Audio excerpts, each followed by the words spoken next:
right, and as far as I'm concerned, I'm connected to you. I got Audacity ready to go, and I have the agenda right in front of me. So, ready when you are.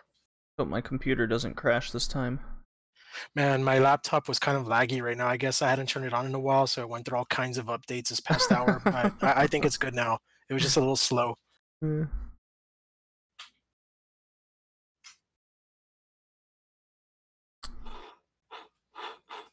One.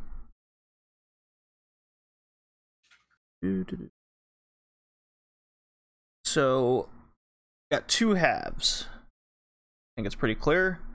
Got the personal opinions, and I just came up with a bunch of interesting categories, and then the podcast awards, which is all the matches of the year, and the podcast rankings that I did all year. So the podcast rankings, that's an actual mathematical result, right? Yes. Okay. Other than that, the other stuff is more like of topics of discussion and who we feel should be up there, or what have you. Yes. Okay. Yeah, That'll so work. like the nominees, and then we'll just kind of go through them. Like, who do you think out of these nominees are better, or is there a name I missed? Okay. And we can just debate from there, and then we come to a consensus who wins, basically. Yeah, sounds like this is gonna be a fun episode. Yeah. What do you think? 2 hours, maybe an hour and a half? Yeah. I can't imagine it'll be longer than that. The matches is a lot of fun, since it's not just here's a top 10. It's here's a top like 40 actually. Yeah. And that is an order like 1 through 10 in the matches of the year. Okay. I see. But, okay. Yeah, we'll get to it. Be all connected? Yes. Okay. I shall do the countdown then. Ready? Okay. I'm ready to go. 3, 2, 1, go.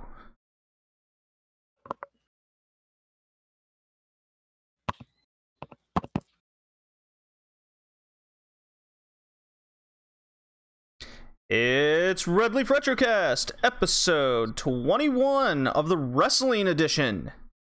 I'm your host, JD. I'm joined here with Rad Zero. How you doing? Hey, what's going on, bud? Hey, how's it going, everybody? Rad Zero back in another episode. Looking forward to this one, co-host of the Red Leaf WrestleCast. Yeah, it's a new year. It's 2019, which means Yep. 2018 has come to an end. And Happy New Year, everybody. Happy New Year. New Year's and Christmas holidays. Do you well, Rad? Yeah. So far so good. Yeah, I'm pretty exhausted. Too much wrestling already in 2019. So much wrestling. Yeah, I can imagine. Yeah, I freaking started off the new year with an ECW style hardcore match at an indie event. Oh man, yeah, I saw that. That was nuts. Good stuff. But this is, if you couldn't tell by the title, it is 2018 Wrestling of the Year. We have a number of categories we're going to deliberate here with nominees. We'll go through them, and Brad and I will make a case for the winner, and we'll come to a consensus on who wins that category. Got a number to go through. And then we have, for the second half of the show, we have the podcast awards discussion. And that's the top 10 matches from our 3 tiers, plus the women's tier for that. Excellent. And then the mathematical top 25. So if you keep up with the cast, if you haven't kept up with the cast, what we've done is every podcast we have podcast rankings. A wrestler will get a set amount of points from the tier that they were in, and this is the total points that they accumulated over the year in 2018. And that's who our wrestlers of the year mathematically is.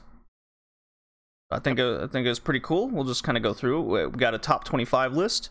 The women are included, so stay tuned for that. Well, with that, I want to know your wrestling goal of 2019, or goals if you have. Brad? Oh, that's a good one. As you already know, I met one of them, and that was actually getting a subscription to New Japan Pro Wrestling World.com. So now I have access to their library, and I couldn't have gotten it at a better time, as I was able to catch up with everything that happened with Wrestle Kingdom just a couple of hours after while I was at work.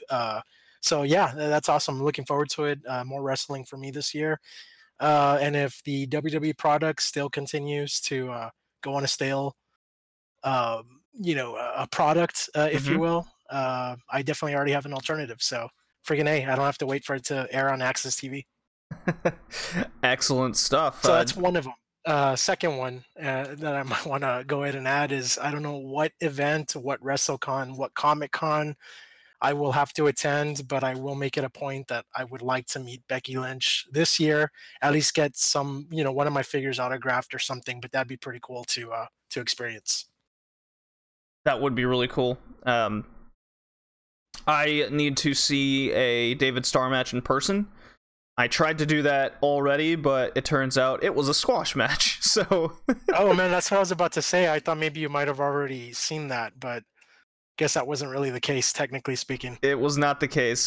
He cut a promo, healed David Starr. It was amazing, and then he got squashed in like 6 seconds. Oh man! So I went no. Yeah. But I am wearing my new product, David Starr, kind of polyester long sleeve shirt deal that he just came out with. It's really comfortable. I got it from the event I went to. Nice. One of my goals also for the podcast is to cover less WWE in 2019. And by That'll be something. Yeah, I mean, I think that's something we've pretty much have already done at least the last couple of months. Yeah, it's getting less and less, and I think for 2019, I'm going to cut down on a lot of my wrestling that I did watch in 2018. I am feeling a bit overexposed to a lot of wrestlers at this point, so it's kind of for my own well-being. Yeah. So there's that. I'm not going to watch NXT TV anymore. I'm going to continue not watching Raw and SmackDown. I will watch all the takeovers. Sure. That's how I roll. No more NXT TV, though. I'm just not enjoying it like I used to be. It's just too much squash matchy type of stuff, introduction to wrestlers. I'm already introduced to them all the time because of how much indie stuff I watch. And especially with this new crop that's there now. I've seen... not Walter. Well, I have seen Walter, obviously, but I have seen Keith Lee and Matt Riddle basically go at it 1,000 times already on the indie scene. So they're better stuff. Yeah, seeing them kind of go at it within NXT TV, I just don't have any interest. And then I'm just not going to even participate in watching all the middle road pay-per-views that WWE puts out. They're just constantly disappointing to me, so it's just going to be the Rumble, Mania, Money in the Bank, and SummerSlam. That's it. Those are the four things we're going to do. Definitely, none of the middle ones. Survivor Series, as of the last couple of years, has really been lackluster. So, no point in watching that. It's no longer part of the Big Four, I guess. I don't consider it part of the Big Four. I just consider it another pay-per-view. It's not even canon because any story that goes into it is built for what, a week? SmackDown. Yeah. And then once it's over, it's almost like it never happened. So why should I continue to care about that? And that's how I feel about the WWE product. And just the constant misuse of wrestlers. The wrestling it's not up to par with the rest of the world. And neither are the stories. And WWE is supposed to pride itself on the stories. Yeah. Which they're the worst that I've seen out of all the wrestling we watched, especially in 2018. So less WWE, the better, and the less exposure I'll have to them all. So who knows? Maybe I might enjoy it more in the end. Here's one thing I just want to add is that it's interesting you brought that up because going back to one of my goals, which I had already just accomplished in getting an actual subscription to NJPW World, I was just kind of like briefly discussing with my wife. I was like, yeah, you know what? I'm actually contemplating on finally canceling my WWE Network subscription after Mania. I was like, you know what? I'll wait for the Royal Rumble, WrestleMania, and then kind of like take a break. But the only thing that'll keep me coming back for more and paying the $9.99 a month is obviously keeping up to date with our favorite show for the podcast, and that's old episodes of WCW Thunder. So I might just continue. But I've actually had this talk before, JD, and I completely agree with you. It's like not even worth paying money anymore. I'd rather cancel it and go get another subscription to like Stardom or something. Oh yeah, I'm still struggling with do I want to go to the RPW or Stardom show, Mania weekend, because my dad and I have already got our hotels and everything for Mania weekend. Oh, that's great. We got our tickets to the Garden for the New Japan show, and we have tickets to the WXW show on Thursday night. That's awesome, man. But we're really stuck on which one we want to go to on Friday, because we want a night out. So Stardom is actually going to be there? Yes, Stardom's going to be there. And when I read that, I'm like, I don't know. It's not a done deal, because I was originally just going to go RPW, because that was the 4 o'clock show. We're not going to go to TakeOver. Been to TakeOvers before. I mean, they're great. I just want to see something new. Sure. Yeah. It's going to be more like your indie mania, so to speak. Yeah, I mean, when you put all the indie tickets together and all the money was spent, it probably won't even amount to one ticket we might have spent at Mania. To a lackluster Mania. Yeah. And Mania is too long. Like, I was describing it to my dad. I was like, dude, it's like 8 hours or some nonsense. Like, oh, yeah. And he goes, oh, yeah, no. I was like, or we can spend $30 and go to the WXW event, which is like 2 hours. And he goes, that sounds much better. That's cool. Back when Mania was actually much better, I attended the 25th anniversary in Houston. I think you said you've attended that one as well. Yep. That one I did go with my dad, and what pretty much drew him was, beer and peanuts. So I was able to get him. But yeah, that was back when the show was, maybe 4 hours. It was like the 3-hour show plus the 1-hour pre-show, and that was it. It's like, yeah, I can't imagine having my dad sit through an 8-hour show that's boring. Yeah, it's just not going to happen. I hear you. I don't blame your dad. Yeah. So I think less overexposure to wrestlers is one of my goals. Less WWE. Ironically, it's less wrestling for me to enjoy more.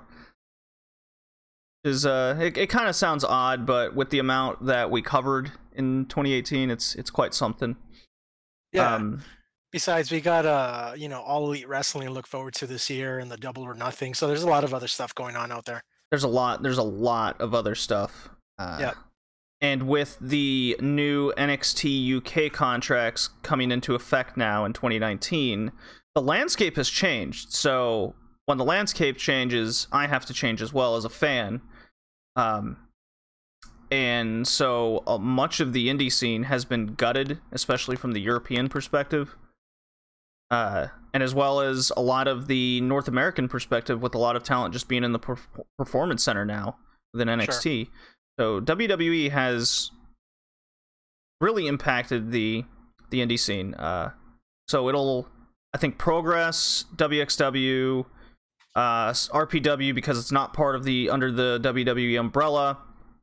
Those are the promotions to look out for. They're the biggest, and those are the ones where you're going to start seeing the new indie talent kind of rise up and be pushed, which is, in my opinion, just a lot of fun to see. And then from the North American perspective, we got MLW on YouTube free Friday nights. That's the weekly show I'll be watching. And then Impact's Wrestling's going to a new channel. They're trying to keep going off their 2017 revitalization of their own promotion. Yeah. So there's all that, and Ring of Honor just lost a bunch of people with the Elite starting their own thing. So that's unfortunate. I think ROH is going to go a little downhill this year. Hopefully they pull something out of their bag and come up with something new. Yeah, we just talked about this, I think, a couple of episodes about how they need to build more stars, because a lot of their star power are already gone. Yeah, they had phase 1 of their star power leaving is basically the Undisputed Era, right? Yeah. And then the company that followed them. Phase 2 now is the Elite breaking off and starting their own thing. So they're gutted as well. And I mean, not to sound overly harsh, but I find Ring of Honor very milquetoast as a wrestling promotion. It reminds me a lot of Noah, but Noah has a lot more, I don't know, it's Japanese wrestling, so the strong style, the strict weight class, or no, the weight classes in Noah aren't very strict, not like New Japan. But the style kind of fits Noah. They still have the green mat. They're still rebuilding. All Japan's still in a bad place. I think Ring of Honor has kind of reached that level with me as a fan. So that's another promotion I'm gonna less expose myself to going forward as well. but that'll leave things open for new stuff, which is nice. Oh, absolutely.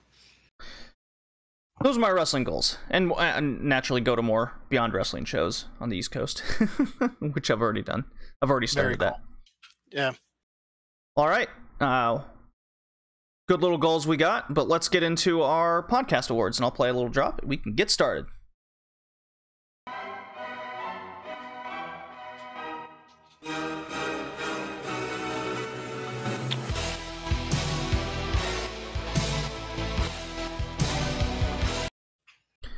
Alrighty, wrestling goals. Drop. Falter. Of course it is, right? Why would it not be? Okay, so we're gonna start. This is the non-podcast awards. This is the personal opinions. Number of categories with nominees for each category, and our deliberation to who wins that category. And we're gonna start off very strong with Wrestler of the Year, Japan.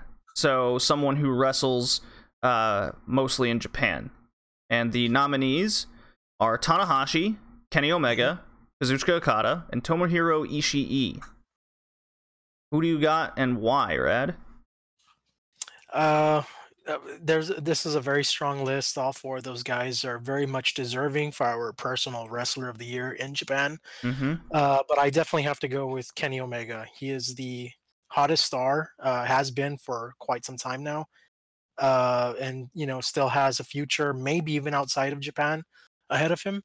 But as we speak, for what he accomplished in the year, finally winning the big one, had a high-profile match against Chris Jericho at last year's Wrestle Kingdom. Definitely Kenny Omega.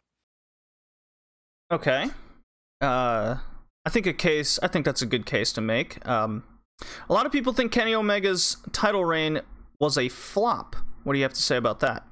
That's a big negative on him compared to, say, the redemption story of Tanahashi, Okada, and his character change. My personal opinion on that is I do have to agree to an extent. I'm not going to say that it's a flop or anything like that, but most of his better matches did take place before the title reign, and once he was already champion, sure, he had successful defenses, but I don't think he captured the same 5-star magic that he did as when he was chasing it or in a program trying to win it. And I think that's maybe what a lot of people saw, and they just figured that it was a fluke. It didn't last very long, and they're just considering it a flop. Again, I'm not going to say it was a high-profile success or that it was a flop, but rather I think it was a fair title run. It's not going to be the last that we see him in a high-profile championship picture.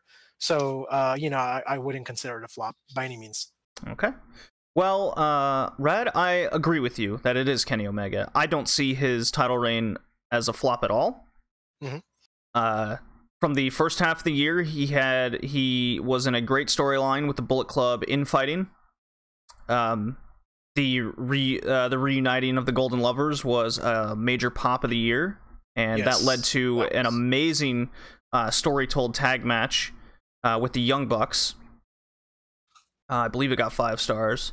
And then, as all that was going on, he ended up winning the title at Dominion in, my opinion, the Go-Hong match of the year, in that hour-long 2 out of 3 falls match, which is, by definition, one of the best wrestling matches of all time. And then right after that, he had a fantastic performance in the G1, almost running the table until Ishii got a hold of him. And then that led to a really good title defense, a continuation of kind of the Golden Lovers pulling out amazing tag matches one after another throughout the rest of the year. Fucking fantastic matches, man.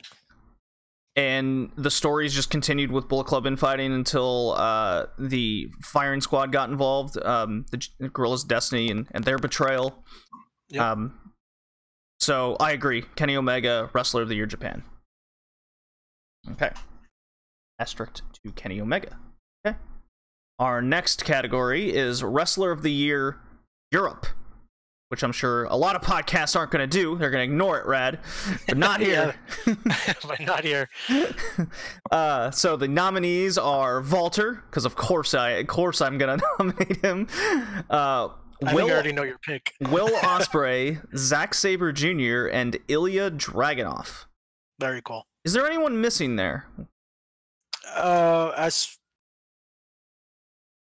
well, do you mean like under contract and you know, limited to just Europe? Because if we were gonna maybe discuss WWE UK talent, you know, anybody from NXT that you might be could. thinking, you know? They could, but if it would have to be NXT UK. I see. Okay. Yeah. No, as per Europe, the guys that you have here in the four, I totally agree that they accomplished so much in the indie scene. So I like this list. Yeah, I saw someone mention maybe Pete Dunne, but I would argue that his year was mostly North America, and he was restricted a lot when he would wrestle in Europe. I mean, he still had, you know, the good match and every now and again. I just don't think it was on the level that the other guys on this list had. Sure. But let's hear your pick for Wrestler of the Year Europe. Okay. Well, two guys that you definitely introduced me to this year that I had no idea who they were before being introduced to WXW, which is obviously promotion based out of Germany. Excellent promotion, by the way. I'm glad JD introduced me to it. That was Walter and Dragunov. Two amazing competitors in the ring. They even have a story with one another. Amazing performers. Now, as per who stands out here, and I'm not sure if this is going to be your pick, so I would have to. I think I want to see a lot of where maybe there's some sort of contradiction on this show today. Okay. But one thing I think we may agree on, and again, I think you have these two guys that you're going to pick from, but I'll probably have to go with Walter. He just definitely stood out. Very unique in the sense that he's a big guy. However, he's, you know, very entertaining, very fast in the ring, has an amazing move set, including these fatal chops that'll cause anybody's chest to turn red. Just amazing guy and what he accomplished. Definitely my pick is Walter for Wrestler of the Year Europe. This might not come as a surprise, but I would agree that Walter is the best in Europe, but there is a lot of good reasons behind it. He didn't hold the main title within WXW. That was Dragunov. That's why he's on the list, and the rise of his character and him being at the top of the card there. Dragunov being breaking into the rest of the European scene, especially the UK, came at the tail end of the year. Ospreay and Sabre are great. They had great matches seemingly every month within Europe. That's why they made the list. But I still think a lot of their success and focus came within Japan with the storylines. So I think that's the difference between Walter and Dragunov on this list. I think that's also the case with Pete Dunne. A lot of his buzz and worth came outside of Europe for the most part. So Walter made a name for himself in 2018. He's always been a good wrestler, but now he's got the buzz behind him. He was booked at the top of every card he went to in Europe, whether that was in Ireland, Scotland, all over the UK, Germany. He was always at the top in the title picture, and more often than not, he won the damn title on top of it. He's the current Progress and OTT champion currently. That's how he ended 2018, as a double champion. Yeah, hell of a year for the guy. He was just, every show you'd watch, it's Walter chopping the shit out of somebody, just being this dominator. And so it's no shock that we've come to a consensus he was the best wrestler in Europe this year. So that was easy. 2 for 2. This one I think might be a little bit harder. This was pretty hard to get the nominations in order. I tried to think of different promotions and who stood out. And this is Wrestler of the Year North America. The nominees are Jay Lethal, Johnny Gargano, Pentagon Jr., and Seth Rollins. Is there someone that possibly should be added to this nomination list? So this is open to any promotion? Within North America, yes. As per what I'm seeing with the Interesting. Okay. So Well, is there a Mexico, reason? Canada. I don't think Smash No, you know Wrestling's what? that big. I think yeah, I think you tried to add some diversity to this Yes. list, and we got a really good list here. You know, Jay Lethal representing the indie scene, obviously with Ring of Honor, incredible match at All In. Johnny Gargano, incredible year with high profile Mm-hmm. matches on NXT. Pentagon already made a name for himself, especially what was going on in Impact Wrestling. And Seth Rollins, probably the highest profile wrestler on this list. Obviously, he's in the mainstream WWE, Mm-hmm. kind of making a comeback, if you will. Yeah, after Yeah. his injury set year and the whole Kingslayer thing and previously. So from this list, you know, I would have probably added maybe somebody. Is there a reason why maybe somebody like AJ Styles is not on here? No particular reason. I mean, he was the fucking champion for basically the whole calendar year. We can add him on there and deliberate. Okay. I mean, if I had a wrestler of the year, and not because I'm biased to the fact that he favorite wrestler. Mm-hmm. However, I think he still had a really good year. I would probably go with AJ Styles. However, just based on the nominees for this list, I'll definitely go with Seth Rollins. I think he's making quite the comeback. And Do you think he edged out AJ Styles in your mind? no, Styles is still on the top of my list. Okay, we'll keep him on the Yeah. nomination then. Okay. Well, who is the wrestler of the year for North America then? With that being said, I can still include AJ Styles. yes, you can. Okay, yeah, definitely AJ Styles. A phenomenal one. And why is that? He's always the standout guy on every single card. Just as we were discussing earlier, we no longer have any interest in WWE's product. However, there is only two wrestlers that I still tune in for: one male, one female. Mm-hmm. That's AJ Styles and the man Becky Lynch, and those are the only ones I care for. Sometimes I even consider my main event, and then I tune out. It's unfortunate that AJ Styles has had a lot of high-profile matches in the mid card, defending his championship earlier in the year. However, because of my personal interest in him as being my favorite wrestler and the only guy that I actually feel is worth watching at this point in WWE's current product, definitely AJ Styles. Okay. I'm finally going to disagree with you. I think both AJ Styles and Seth Rollins were consistently solid all year. However, the matches and feuds they were a part of is what really gets negative points for me. AJ Styles Samoa Joe was good. It was I think it was oversaturated and it made his opponent look worse at the end of it. We haven't really seen Joe afterwards. Styles Nakamura was a held back mess of a program, and we see what happened with Nakamura after that.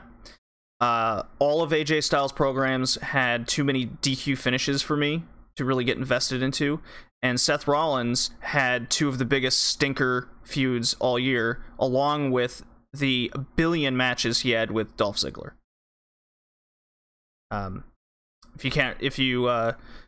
If we shall go down memory lane, there's the match Ziggler IC title match main event where the crowd buzzed off the entire time, and then there's the TLC match, which was arguably the worst match of the night because a blood feud was handled with a rest hold wrestling match with the returning Dean Ambrose. So those two, I think I can't agree with at all. However, I think it's for Johnny Gargano in NXT. Incredible matches that he had for the year. I can't name a single program he was a part of that didn't have me 100% invested as a fan. His feud with Ciampa made not only Gargano's character look stronger than ever, it made Ciampa look like $1 million on top of it.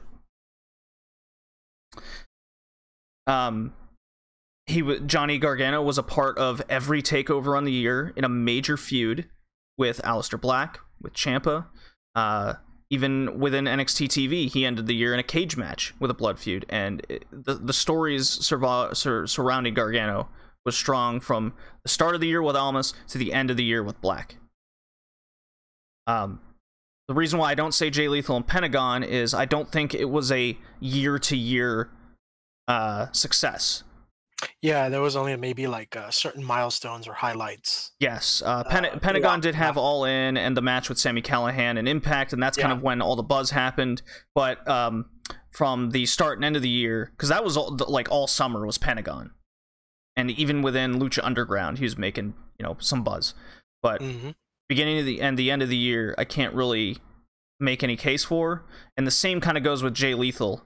He did end up capturing the title, and he had good matches here and there, but the programs he was in just didn't light that fire compared to what Johnny Gargano did this year. So now the question is, have I convinced you? As per Gargano, yes, having your Wrestler of the Year spot, yeah, it's very convincing. I have to agree with it actually, because he was really the guy that stood out on the NXT Takeover events, had incredible matches. I even think one or two of them he might have main evented with Ciampa, and they were amazing. The storyline going into it, even throughout the year, ever since we started this cast, we had nothing but good things to say about his performances at the Takeover events that we highlighted. So yeah, I definitely have to agree with it. Not to mention the evolution of his character from the easygoing, high-profile babyface to the madman that had been running rampant all over throughout NXT. That was amazing stuff right there. So a lot of good stuff going on with the guy in 2018. All right, so that makes Johnny Gargano our North American Wrestler of the Year. How about that? Yep. This one's gonna be hard. Women's Wrestler of the Year. Definitely. Nominees. Nominees are Tessa Blanchard, The Man Becky Lynch, Meiko Satomura, and Toni Storm. Is there someone we're missing, possibly? No. This is a very good list. So, we got Tessa Blanchard, the Impact Wrestling Champion. We have Becky Lynch, used to be the SmackDown Live Women's Champion. Meiko Satomura won the DDT title this year, which is she was the first woman to win a predominantly men's title in Japan as a whole. Plus a great Mae Young Classic run, and really good matches within the UK at the start of the year. And then there's Toni Storm, who's been killing it all year as well. Winner of the Mae Young Classic. WXW Women's Champion. She had the Progress Women's title for almost a full year, and she lost it. So the list goes on with the accomplishments of all the wrestlers. I think my pick, and this is hard to say, but I think with the total impact on the industry, I'm gonna go with Meiko Satomura. Interesting. Because she broke barriers in Japan for what a women wrestler can do. She brought a new style to the Mae Young Classic. She's been enhanced. It's kind of like the unsung story. I'm making the case for this because she's trained an entire generation in Sendai Girls. That's her promotion, and she's just been killing it all year, especially for a 20-year vet at this point. Sure. And I guarantee that the casual fan had no idea who Meiko Satomura was until she made that Mae Young Classic appearance. Yeah. So, a little torn. I'm not totally convinced with myself, because I could make a case for all four of these women, but I want to hear yours now, Rad. Okay. Yeah, I totally agree with you in the sense that the four women included on this list really pretty much come in all at a very close second, compared to my pick here shortly. As you were mentioning the Mae Young Classic earlier, one name that popped into my head was the winner of the very first one, and that was Kairi Sane. I just want to add that I probably would have included her on this list had it been maybe up to 5 that we could put, because I think she had an incredible year and she finally won the NXT Women's Championship in 2018, which I think says a lot for what she's accomplished and she just has an incredible future ahead of her. Amazing performer. Would you So I would like have definitely to would included you her. like to wonder why I didn't put her on the list? Why is that? Because I think with her performance and what the program she was in, I think her and Shayna Baszler are interchangeable. Ah, okay. I Fair enough. think as a singularity of 2018, they both needed each other equally. That's the reason there. Right. Instead of being able to stand on her own, so to speak. Right. Yeah. Yeah, that makes sense. Okay. Well, then here we are down to the four. And I think it's obvious who my pick is going to be. But keep in mind that looking at this list, I was trying my best, not to be biased to who I love and who is quite possibly my favorite wrestler right now, male or female. Mm-hmm. But my pick is definitely Becky Lynch. I think she had an incredible year ever since she had that tweener turn, so to speak, at Mm-hmm. SummerSlam. I just think that from that moment on, she was just able to break out, and we saw the real Becky Lynch, who eventually turned into the Man. And she, I guess, just embodies what everybody would probably do if they were in her shoes. So it comes off as just being a realistic, I guess, response to somebody that I guess who was your friend this whole time, and all of a sudden just comes in, gets thrown in the mix, and wins the championship. It's like, hey, well, what the hell? What's going on? So with that being said, I think she's also has had a very cool rivalry going on with Charlotte. Mm-hmm. Um, and just everything she comes off as it just comes off as gold, whether it's a promo that she's cutting, just last week, and this is on an episode of SmackDown, she even called out John Cena and just doing the "you can't see me" thing. Just Mm-hmm. amazing stuff. She really knows what she's doing, and I think the fans can definitely relate. And a lot of people that I feel didn't like Becky Lynch before, or probably they weren't even on their top five, wrestler list of the year, so to speak.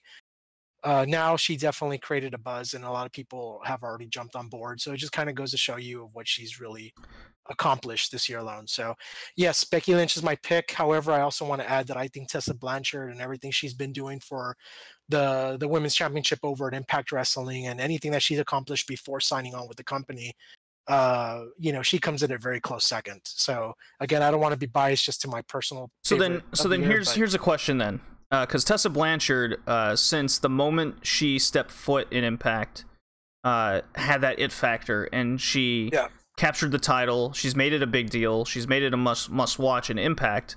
And Impact needs all the buzz that they need these days. That's for sure. Mhm. And including Blanchard's matches on the indies, whether it was her match against Brian Cage at Bar Wrestling, the 75 women Iron Man or Iron Woman match for the title happened around the same time that the Lynch turn happened. So my question is, does what Lynch garnered with from August to the end of 2019, is that big enough to overshadow, say, what Meiko Satomura, Toni Storm, and Blanchard did throughout the whole year? Do you think the buzz and the Oh yeah. you Yeah, do? this is an easy, absolutely. And the reason why I say that, because the difference between her and the other women is that she's actually in the mainstream, and she's even been covered by high profile news outlets and even like ESPN and things like that. Mm-hmm. She's really, lighting up a fire here, and people are taking notice. It's the first time, I guess, that we see a women's wrestler get to that level. The last person that I've ever saw maybe accomplish that or was probably China, and that was a long time ago. It just goes down. It boils down to, if you were to ask somebody that doesn't watch wrestling, Mm-hmm. or maybe just a casual, do you know who Becky Lynch is? They more than likely already do. Versus, do you know who Tessa Blanchard, Miko, or Toni Storm are? They might not really have a clue. You have to really be a hardcore wrestling fan to know who they are. And Becky Lynch is already being noticed, whether or not they're wrestling fans. Okay, you've convinced me. I'll go with Becky Lynch as well then. I agree. Cool. Straight fire. Yeah. The man. And even if I look at my the mathematical numbers that we kept track of all year, the buzz was a real like statistical number I could put on it as well. So Sure. It's quite amazing what 6 months has done, for sure. Oh, and it's only just the beginning. Well, I'm a little worried for what's gonna happen with Becky Lynch in 2019. To be honest, Man, well, if she doesn't main event Mania against Ronda Rousey, I riot. So that's all I gotta say about that. I'm more or less worried. You know, WWE booking and its formulaic response to everything. Yeah. You know the playbook. You know what's gonna happen. You know the scripted promo pretty much before it starts. You know, I just kind of made a little jab. I go, you know, if you put that Ronda Rousey Bella script next to the Becky Lynch John Cena, it's eerily similar. Yeah, I saw that. So I'm just like, take it with a grain of salt for sure. Just be wary of the writings on the walls. You know, I'm still heavy on Becky Lynch. I love her. She had arguably two of the greatest women's matches in a decade happen. And she's a big deal. She's a big deal for sure. Women's Wrestler of the Year 2018, Becky Lynch. There we go. Okay. Next category, and we'll kind of speed this up now because those were the four big ones. Outstanding performer. So this is like a pure wrestling standpoint. Not so much the stories, not so much the promotions that they were in. It's just these people or their style was fucking awesome, you know? And the nominees are Will Ospreay, Kota Ibushi, and then I threw this one out there because I just thought it'd be interesting, and I think he's done something very well for the hardcore wrestling kind of coming back. It's sort of a resurgence I've seen, is Sami Callihan. Yeah. So, I'm going to make a case for Will Ospreay. I think he's been the most outstanding performer this year. The amount of stuff he does in the ring, even down to his mannerisms as he's doing them, makes even the most casual wrestling fan go, wow, I need to watch more of that guy. While Ibushi, he has that, he's close. He lacks that kind of mannerism charisma while he does the moves a lot of the times. He just has a knack for it, and it looks so smooth and good. And then Callahan has brought the hardcore scene back into the main light with the work he does. So I think Ospreay just edges them out based on new fans being able to grasp what he was able to do in 2018. What say you, Rad? I think before I could even pick somebody, you might have convinced me. I got to go with Will Ospreay as well. Incredible performer. He had some amazing matches throughout the year. Other than that, I would say Kota Ibushi comes in maybe in a close second. But, yeah, I agree. Yeah. But yeah, definitely Will Ospreay was the standout guy. Okay. Well, moving on. Outstanding performer, Will Ospreay. Feud of the year. And this was harder than most years. For me to come up with more than one, to be honest. Usually, you know, feuds, you have a program where they have at least 3 matches, you know, the trilogy, and you know, there's a story involved. To me, it was a slam dunk for what it was, but it was hard to even come up with more than just that one. The nominees are Gargano Ciampa, which I think is pretty obvious, and then after that, you know, I was thinking like maybe the Bullet Club infighting, but that led to different matches with different people a lot of the times. You know, I guess you could kind of break it down to Omega Cody, but even then I'm like, I can't really make a case. Tanahashi Okada, but that's kind of an ongoing feud. But I did like their series of Okada wants to break the defense record. Tanahashi's got it. He's the ace of Japan. Okada's the new blood kind of deal. The young guy breaking all the records. So that was number 2. But I'm going to go with Gargano Ciampa for obvious reasons. I don't think I really need to go into much detail on that. Do you, Red? Sure. That's also my pick of the year. Definitely feud of the year, Gargano Ciampa. Every time they had a match at NXT Takeover, I was just in awe. It kind of reminded me a lot of old school WCW stuff that was going on. With that alone, they just really won me over, and there wasn't really a feud this year that I was drawn to in that sense as I was with Gargano and Ciampa. So, okay, easy peasy. Next category, Tag Team of the Year. Nominees are the Young Bucks, obvious reasons. The Golden Lovers, Omega and Ibushi. The Undisputed Era, the tag team of Kyle O'Reilly and Roderick Strong. LAX from Impact Wrestling, whom broke the longest reigning tag team belt holders this year, or in 2018. And then Aussie Open, a surprise pick at the end of the year. They've won like every tag title in Europe.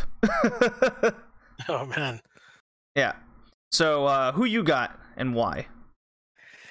There's 3 tag teams on here. It's very hard to choose. I'm always, all about Bullet Club, and the Young Bucks really stand out, but as per what they accomplished in the year versus other guys on the list, I can't really pick them. The Golden Lovers would also come to mind. I think the storyline behind it, and then finally getting back together in the matches they had, whether they were in a tag team match or a triple threat match where they were actually, forced to face against one another. Right.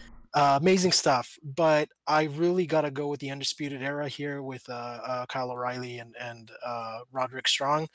I just love the Undisputed Era. Everything from their theme music to Kyle O'Reilly's way, how he does the air guitar. It's just really cool. They really stand out. They had amazing matches.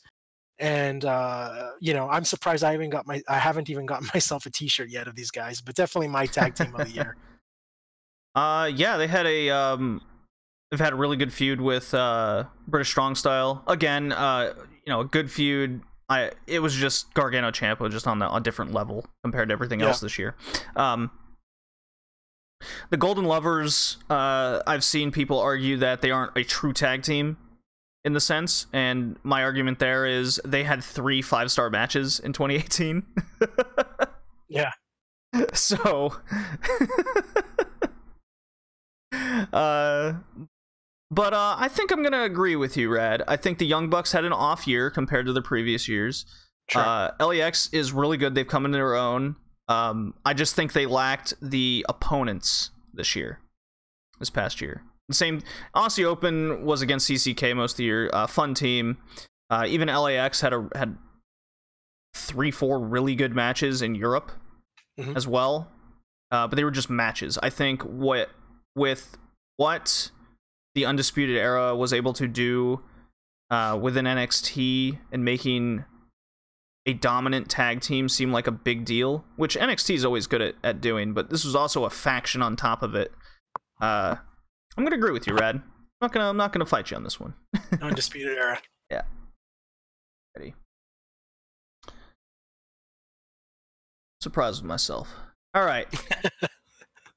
Most improved nominees are. This was tough.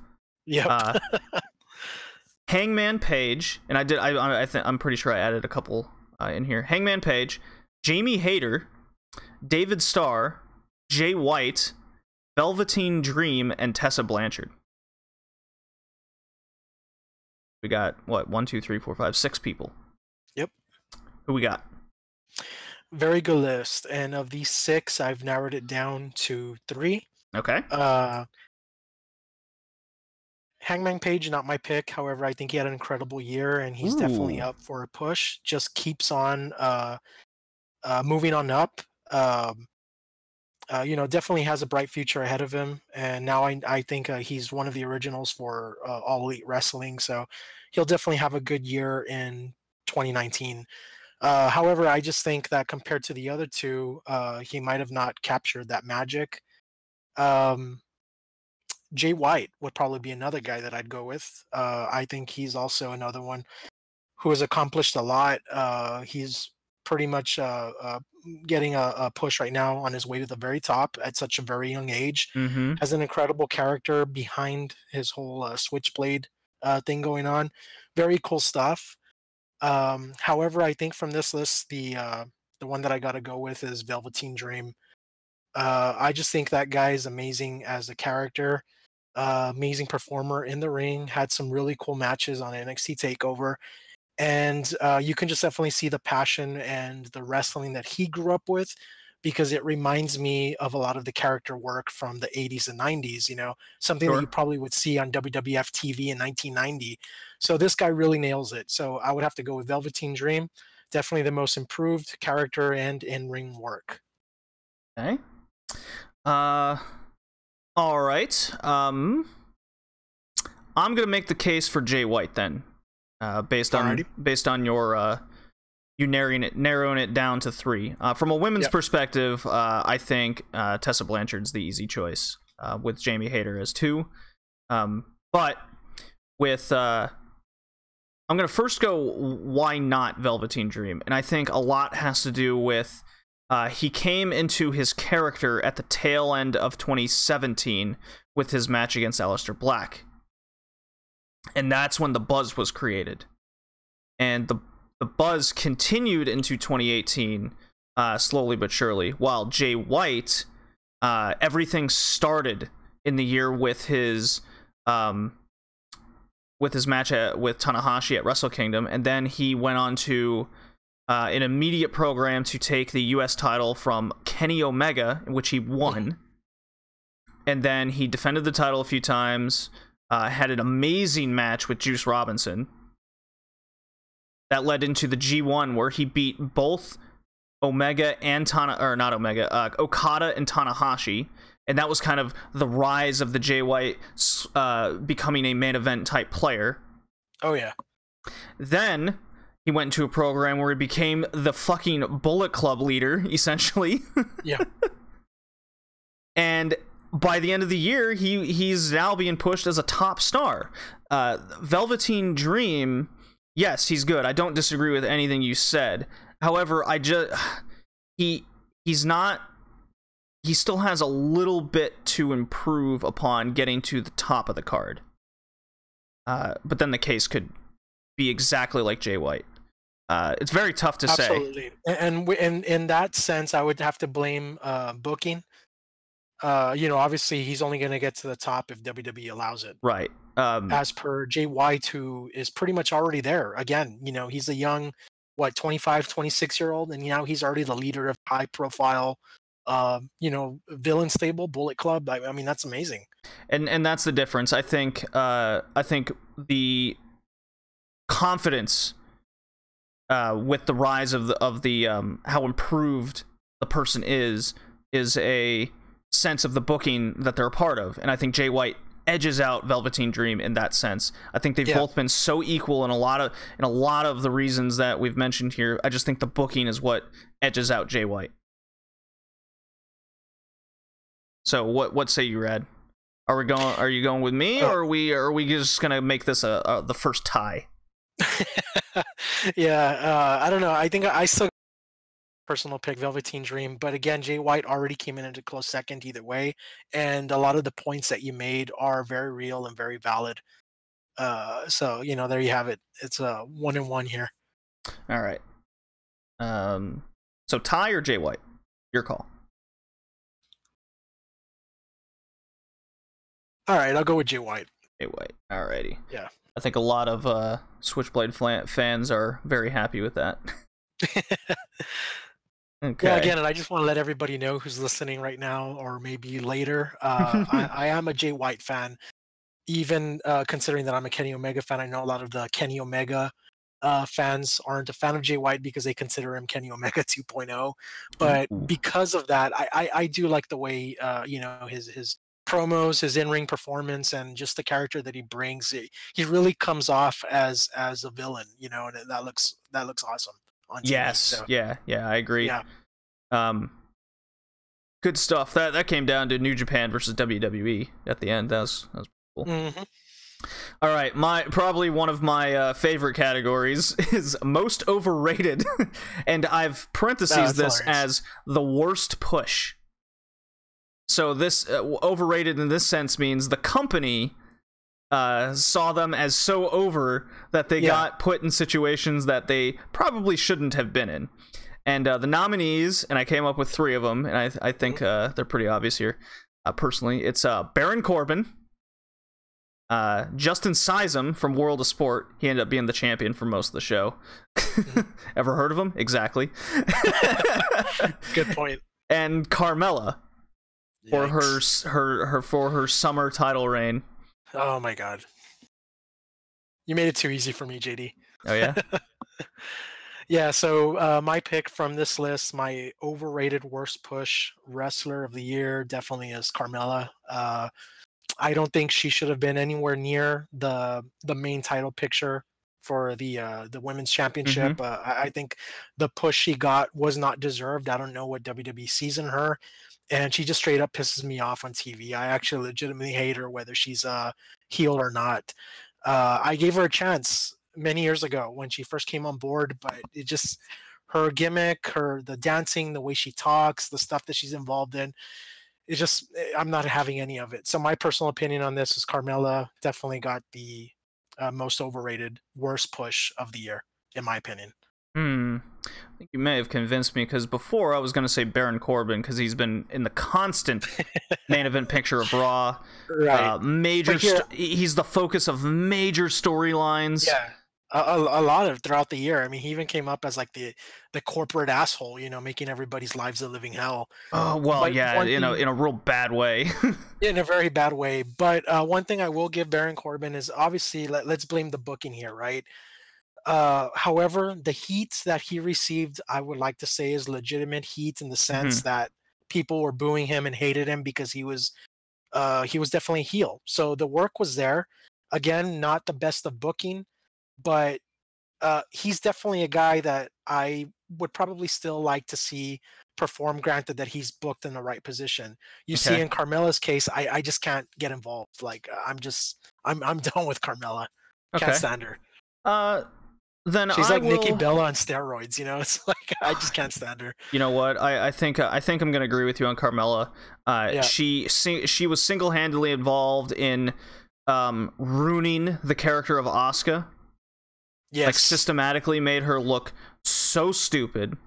Her wrestling, I don't know whether the people involved told her to not wrestle, but that certainly is what happened. She, I swear I watched a match this year of Carmella versus Charlotte, and it looked like Charlotte was wrestling a broomstick. That's how bad Carmella is in the ring.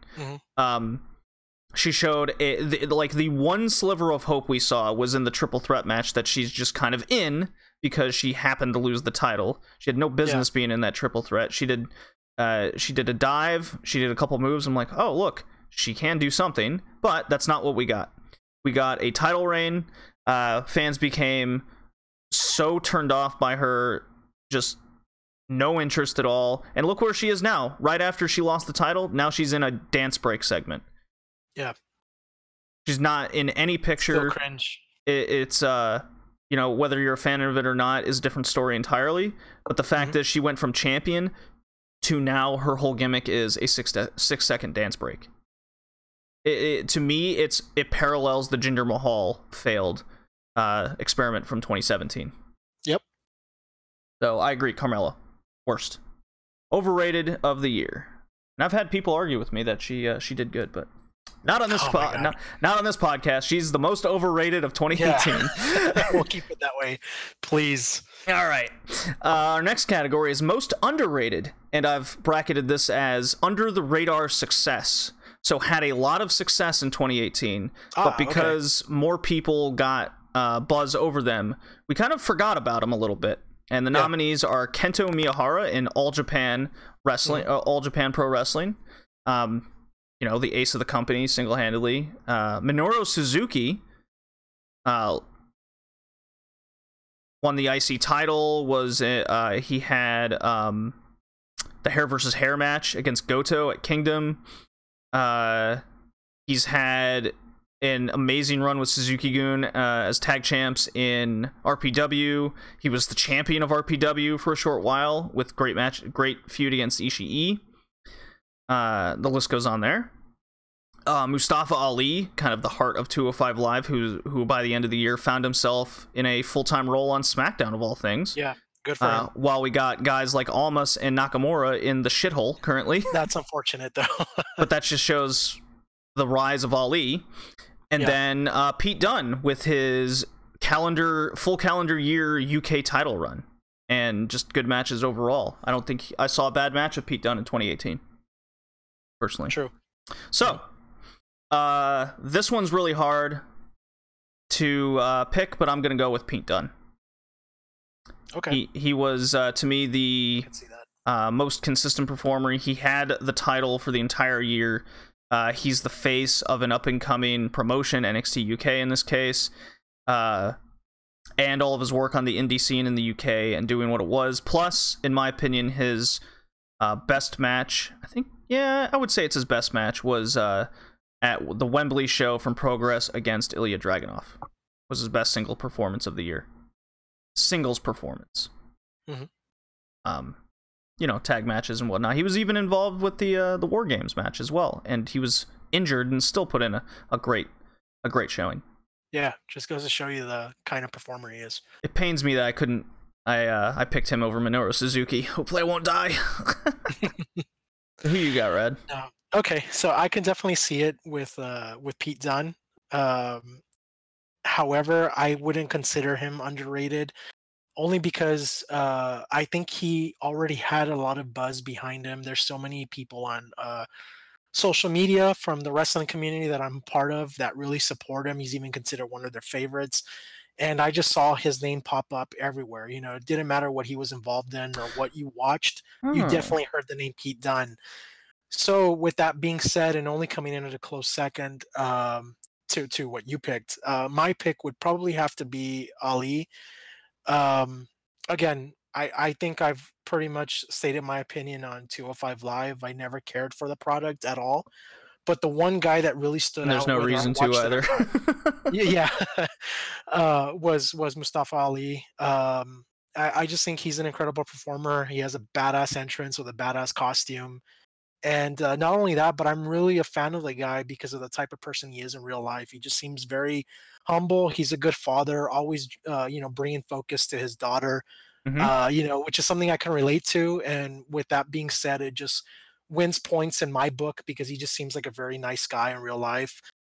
And I think he deserves a lot more success. So I'm really glad that now he's on SmackDown and he was involved in that.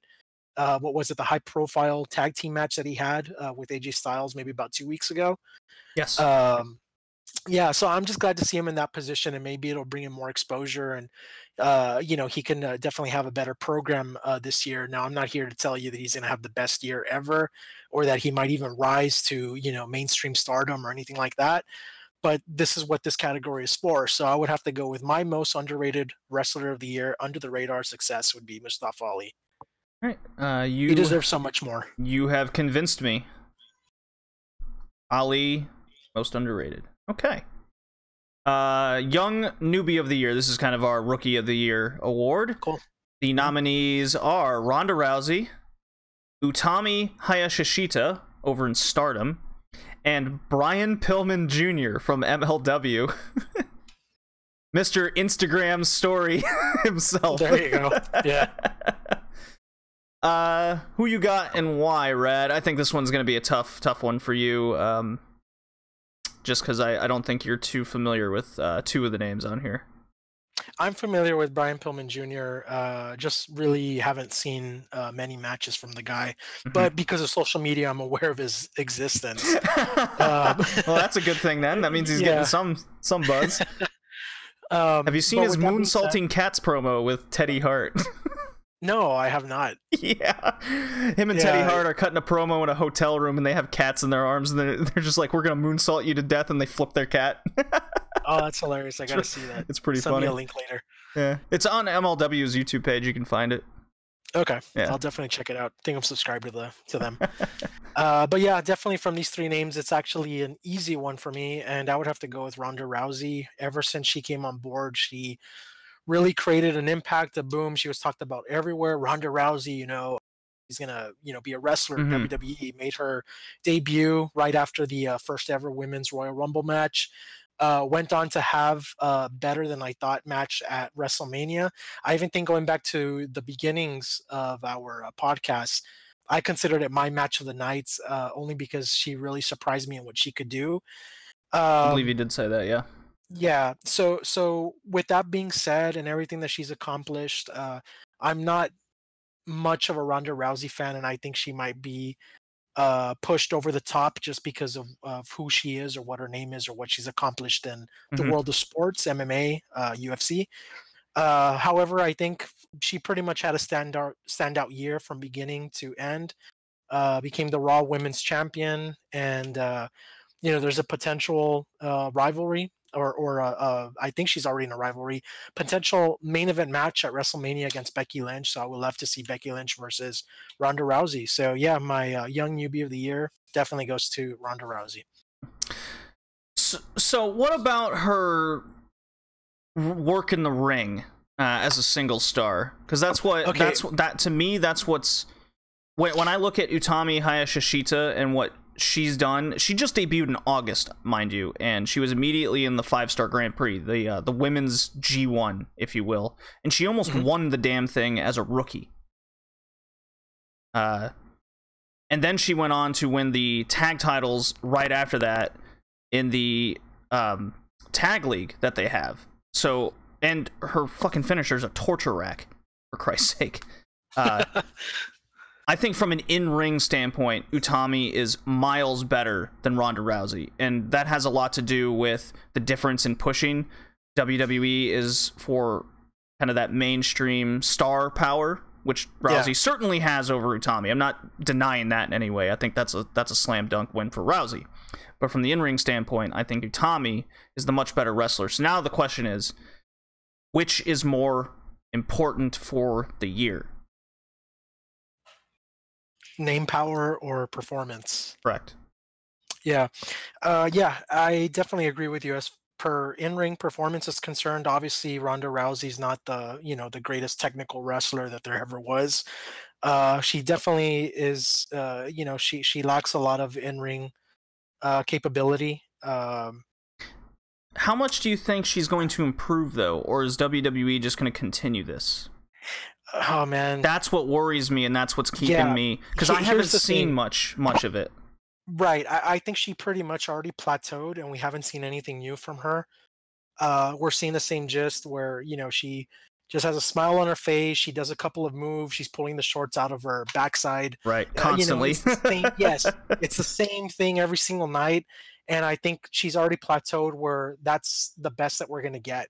But again, WWE's way of booking, and this has been since the very beginning of time, even before Vince McMahon Jr. bought the company from his father. You had guys like Bruno Sammartino, then Vince McMahon Jr. bought the company, had guys like Hulk Hogan. They just kind of like draw their product around a big name, and that's where it ends. It doesn't matter what 5 moves of dooms that they have and whatnot. That's just where it's going to end. So unfortunately, I agree with you. I think Ronda Rousey's not going to improve. This is what we're always going to see, but that will not affect how she's booked ever. Okay. In that case, then I'm going with Utami then, because we've already seen vast improvement since August, and she's only getting better.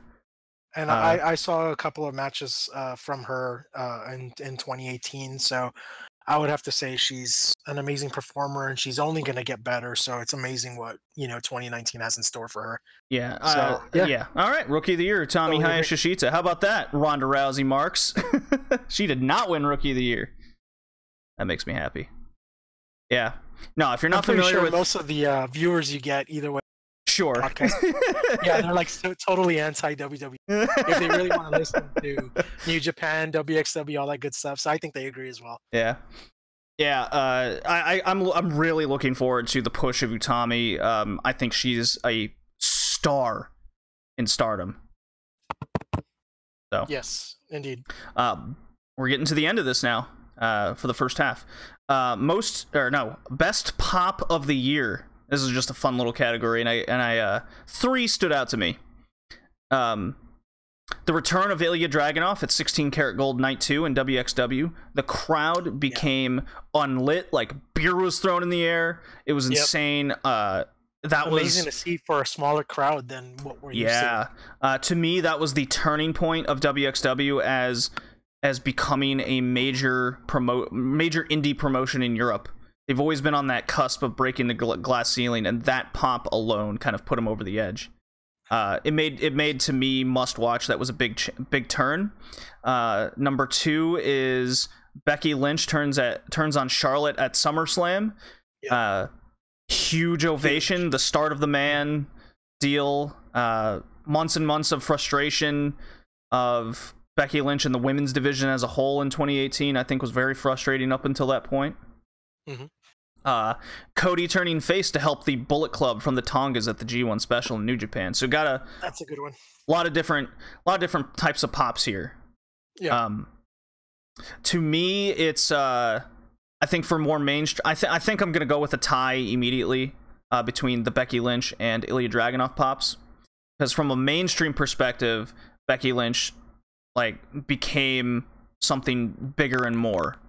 And then from an indie perspective, the Dragunov pop made WXW what it became in 2018. So I just can't decide between the two. I think this is going to be my first tie. Yeah, it's very hard. Yeah, it's literally difference between mainstream and indie. So what do you got, Rad? Okay, I think from these 3, the 2 that stand out the most are the ones that you definitely picked as a tie. I remember you sending me the link and mentioning what had happened with Dragunov, and when I actually saw it, that was probably the biggest pop I had ever witnessed, considering that it was more of an indie crowd, and it sounded like something that you would hear on WWE programming. So it was just amazing to see everybody really popped and stood on their feet for this guy, and everybody just went nuts. That was really cool. However, and mainstream aside, I would have to go with Becky Lynch turning on Charlotte at SummerSlam. Now, my personal experience with that was that I was actually traveling out of town that day. So I was pretty much going to miss half of the show, which isn't a big deal because I think SummerSlam was just way too long and a lot of the card I didn't really care about. But I had it on in the background as I was driving, and I had my phone, the WWE Network airing. And when that moment happened, as I was driving, I actually marked out. I was like, oh my God, heel turn, heel turn. And I think everybody in the crowd really, we just didn't see it happening, Becky Lynch came in, Charlotte. I didn't even see it as a heel turn. Yeah. And that's another thing. Even though a lot of people described it to be a heel turn, it really wasn't. I think it just elevated Becky Lynch into superstardom, and Charlotte immediately became the person to boo, which was unfortunate, at the time, because I didn't think she deserved that. However, the pop itself was just amazing. I didn't see it coming, and this was kind of like her Austin 316 moments. And again, this is something that it doesn't matter who you are, whether you're a good person or a bad person in life. If your best friend did this to you, I think everybody would react the same way. So she definitely embodies that. Okay. Becky Lynch turning on Charlotte is my best pop of the year. All right, we'll go with that then, because I just couldn't decide. Sure thing. Most unique match of the year. Another fun one. Nominees are the Sami Callihan, Eddie Edwards fight in the woods. Yeah. Kazuchika Okada, Minoru Suzuki match in the rain. Ilya Dragunov, Bobby Guns, the match ruined by love. Yeah, that was the one with the 18-minute chant over the entire match. Oh yeah, I remember you mentioning that. That's right. To me, it's the Okada Suzuki match in the rain. I've never seen anything like it. I've seen matches with chanting the entire time. I've seen we saw the mower of lawns from this year of Bray Wyatt and Matt Hardy. It's definitely a fight in the woods. The Callahan Edwards fight in the woods was really funny with even Callahan saying, "Let's do this, motherfucker." and then Edwards stabbing Callahan with a I think it was like a cow skull or a steer skull, the horn of it into a tree. Callahan escapes, kind of deal. But the Okada Suzuki match in the rain was, I've never seen anything like it. Outdoor match, Suzuki's I think like 35th anniversary is what it was. The guys are slipping all over the place. The crowd, you know, the rain's coming down. The most beautiful like wrestling shots I've seen in decades. I was just in awe the entire time. So that gets my nomination. How about you, Red? Or do you have any others you want to? Yeah, same thing. Okay. Yeah, no, I definitely agree with you on that. It was just very unique, and that's my pick as well for most unique match of the year. Excellent. All right. Okada Suzuki match in the rain. Best pay-per-view of the year. We got the nominees are New Japan's Dominion, NXT New Orleans, and Progress Chapter 76 at Wembley. Very tough. I think it's going to be Dominion. That's mine. Best wrestling match ever. Jericho Naito. I think that was also Skrull Ospreay, I believe. Something like that. All three of these were top to bottom amazing cards. Not a bad match on them. That's why they're on here. I think just the best pay-per-view has the best match. That's the way I look at it, and Dominion embodied that. Yeah, I definitely agree with you. Dominion here as well. I think the card was stacked. Best match of the year, and what Naito and Jericho have been doing stemming from last year, 2018, has been good stuff. So, all right, promotion of the year. We got New Japan, Progress Wrestling, WXW, and WWE NXT. Too easy. Oh, is it? Yeah. New Japan? Yeah, definitely. Right, yeah. That's my pick. Yeah, that one's easy. You're right. Although I do really like what Progress and WXW were able to accomplish. Not to take away anything from the other guys. I think you put together an incredible list, but bottom line, when it comes down to who has the best wrestling cards, the best wrestlers, the best stories, everything going on, New Japan is just at the top of my list. So promotion of the year, New Japan Pro Wrestling all the way. So good, you got a subscription. Yeah, there you go. Yeah. Rad Zero approved. Yeah. And now, just for the last one, just for a little fun, it's your prediction for the early contenders wrestler of the year for 2019. The nominees, and you can add, so be it. I got Pac, aka Adrian Neville, Jay White, and David Starr. Definitely Jay White.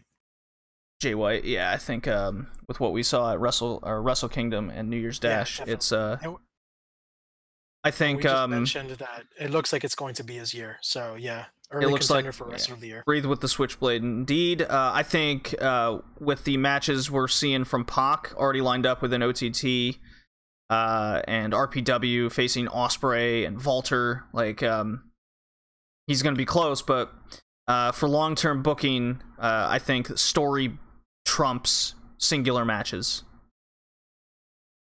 So, anyone else come to mind who might be in that early contention? I think Ospreay, could make a good run again. I think he'll have a good run, but as far as calling him maybe wrestler of the year, I'm not really sure he can accomplish that, only because he's being compared to so many other names out there that I think definitely have that title. And from the three names that you mentioned, just narrowed down to Jay White. I think he's he really has it, and 2019 looks like it's going to be his year. Okay. All right. Well, that concludes our podcast awards for all those categories, and now we're going to get into the math of what makes a wrestler of the year and our best matches from 2018. So I got since just for you, Rad, we'll take a little break because I think you need one, right? Is that what you're hitting at? Yeah, I was just gonna ask a quick intermission. I'm gonna go ahead and get myself another drink here, so give me maybe about a minute. All right, quick intermission. So we'll do that. Yeah, quick intermission, and then we'll get ongoing with the podcast awards discussion. Indeed. Ready. Awesome. Be right back.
You there, GD?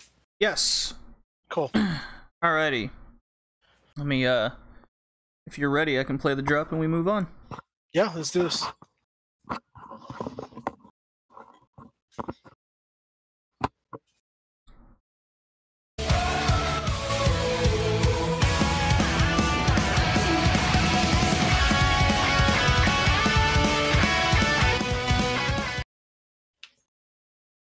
Alrighty. So this is our second half of the podcast. Retrocast episode 21, 2018 Wrestling of the Year. We just went through our non-podcast awards, the Wrestlers of the Year Japan, who we came to Omega, Wrestler of the Year Europe, whom was Walter, Wrestler of the Year North America, Johnny Gargano, Women's Wrestler of the Year, Becky Lynch, Outstanding Performer, Will Ospreay, Feud of the Year, Gargano Ciampa, Tag Team of the Year, Undisputed Era of Kyle O'Reilly and Roderick Strong, Most Improved, Jay White, Most Overrated, aka Worst Push, Carmella, Most Underrated, the Under the Radar Success, Mustafa Ali, Rookie of the Year, Utami Hayashishita, Best Pop, Becky Lynch turns on Charlotte at SummerSlam, Most Unique, Okada Suzuki Match in the Rain, Best Pay-Per-View, Dominion, Promotion, New Japan, and our prediction for Wrestler of the Year, at least the big-time early contender, is Jay White. So cool stuff. Yes. That was a lot of fun. A lot more WWE names on there than I thought there was going to be for what we agreed with. Interesting. But, yeah. Hey. At least they're doing something right, I guess, in the end. There you go. Yeah. Not a lot of main roster talent, though. At all. I think that's something to make of note. Which isn't a good thing for the top promotion in the world. No, it's not. Yeah.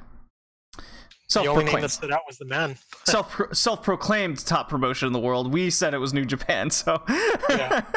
All right. So this is something we've kept track of all year for the podcast. This is the rankings.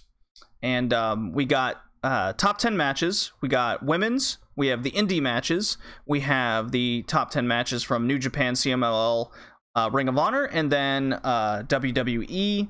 And then we'll finish it out with our top 25 mathematical rankings from the podcast of 2018, which I think came to something that's very interesting for how someone, I guess, performed all year on a constant basis, is a way to look at it.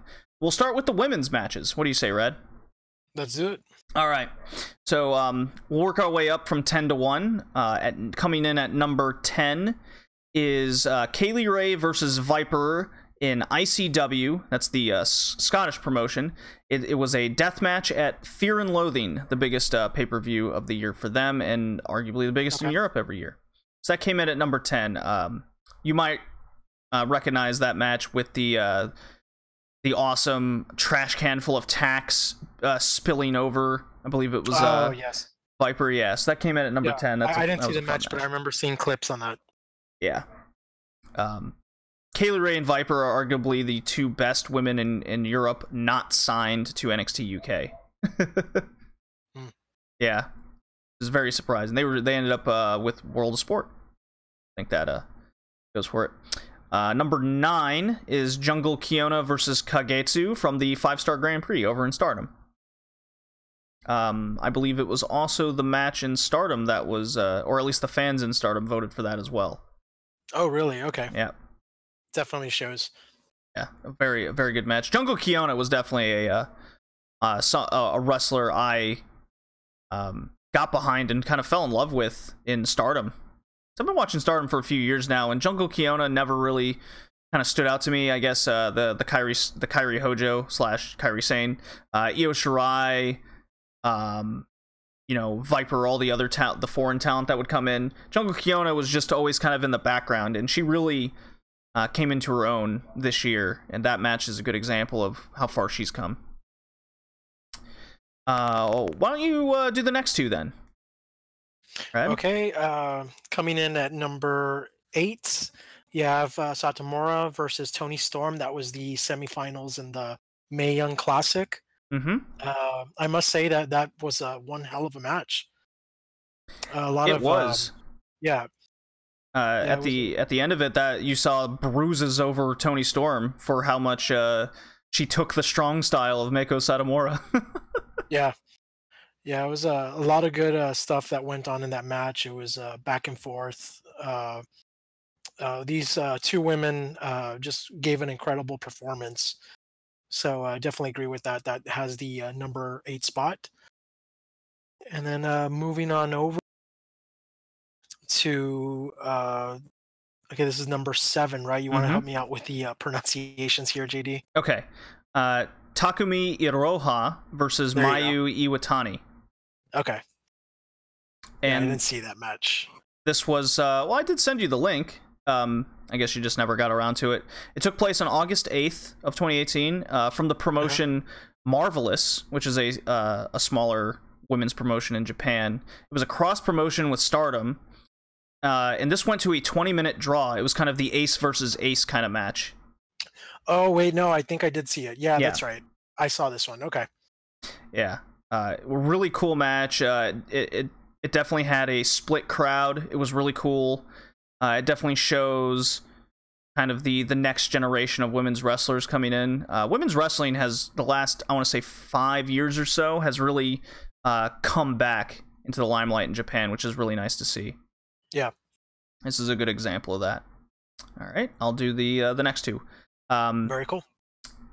Both coming out of Stardom. Number 6, Momo Watanabe versus Mayu Iwatani for the Stardom white belt at True Fight. Straight wrestling match. Momo Watanabe's like fucking, I think 19 or some shit. She's really young. Yeah. And Mayu's kind of taken over that ace role, or the Tanahashi role in Stardom now that Shirai and Kairi are gone, and just a good straight wrestling match. Definitely showcased how good each other were or are. And then before that is the number 5 Io Shirai versus Momo Watanabe for the same belt at Shining Gold Star. This was kind of Io Shirai's passing of the torch to the next star in Stardom. You can kind of fill in the blanks there. And these are all matches we've covered on the podcast as well. I want to say that might have been another one I saw. Yeah, you definitely saw this one. I remember. Yeah, because I know you give me a lot of links, so I think I did see that one. Yeah. And why don't you talk about the next match, because I know you saw this one, or number 4. Oh yeah, absolutely. It was Becky Lynch versus Asuka versus Charlotte. That was the SmackDown Women's Championship at TLC. One hell of a match. If this was an opinionated list, I would probably have to definitely go with that one as my women's match of the year. I just thought it was incredible. Oh, so over a match we'll talk about in a little bit then. Yeah. Oh, interesting. But hey, we'll come back to that then. Yeah, I definitely agree that's it should be where it's at. However, going back to TLC, I just thought it was incredible performances from all 3 women. Becky Lynch again really stood out. She had her spots. I didn't agree with the finish nor with what took place after, but I can see why, and I'm glad that they're still continuing this potential feud.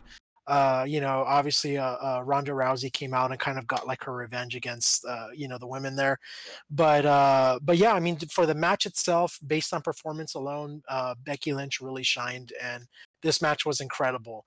I'm still a DVD collector, but there's not many WWE DVDs that I pick up this today, but as soon as TLC hits the store shelves, I'm definitely going to pick that one up for my library based on this match alone. So interesting. Yeah, it even has that Bryan Styles 1v1 match that was excellent. Yes, another good match on the card. So I'll let you handle the number 1, and then I'll talk about 3 and 2 from here. Yeah, sounds good. Number 3 is Tsukasa Fujimoto versus Maya Yukihi from Ice Ribbon 906, the 10th anniversary show for the Ice Infinity title, their main title.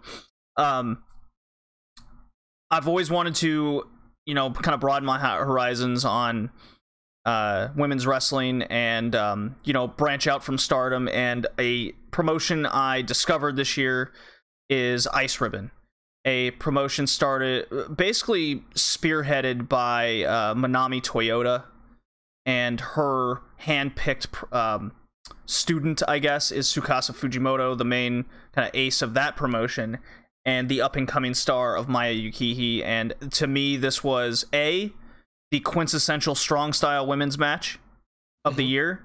It ran a long time. I think from a 1v1 non-stipulation perspective, it was the best singles match of the year for the women, and these two just kicked the shit out of each other. I mean, we talked about how Meiko Satomura and Toni Storm left Toni Storm battered and bruised. That is nothing compared to what Maya Yukihi looked like post this match, as Tsukasa Fujimoto's thanking her in the ring and cutting a promo of, what a great fight that was. Maya Yukihi looked like she suffered multiple concussions and broken arm, that she was just so battered through strong style. It was like, it made me fall. This was the match that made me fall in love with Ice Ribbon and wanting to watch it every month now. Oh, okay. Yeah, it was that damn good. But yeah.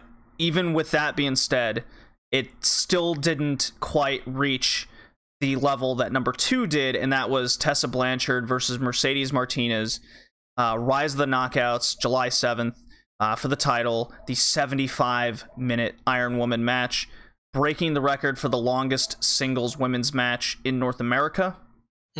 The booking behind this was absolutely outstanding. The heel work by Mercedes Martinez was on point. Usually in Impact, we've only been experiencing heel Tessa Blanchard. Well, this is a great case of babyface Tessa Blanchard and just being the fighting champion and just having that it factor. Everything about this match just speaks volumes to what you want out of a wrestling match, and it being 75 minutes never lost my interest. All the way from Mercedes Martinez zip tying Tessa to the guardrail, and then the referee reversing the decision, saying you can't do that, to the crazy end where Mercedes Martinez didn't want to lose a pinfall, so she kept falling outside the ring and hiding under the ring. Just great booking here, and a great women's match. Excellent. To me, it was a great example of how far women's wrestling has come. Yeah. But still, there's one better. What is it, Rad? Yes, there is, and I totally agree with this as the number 1 spot for the women's match of the year, and that is Becky Lynch versus Charlotte for the SmackDown Women's Championship at Evolution. Oh man, what a freaking match that was! Amazing. It definitely stood out as match of the night. It definitely stands out as match of the year.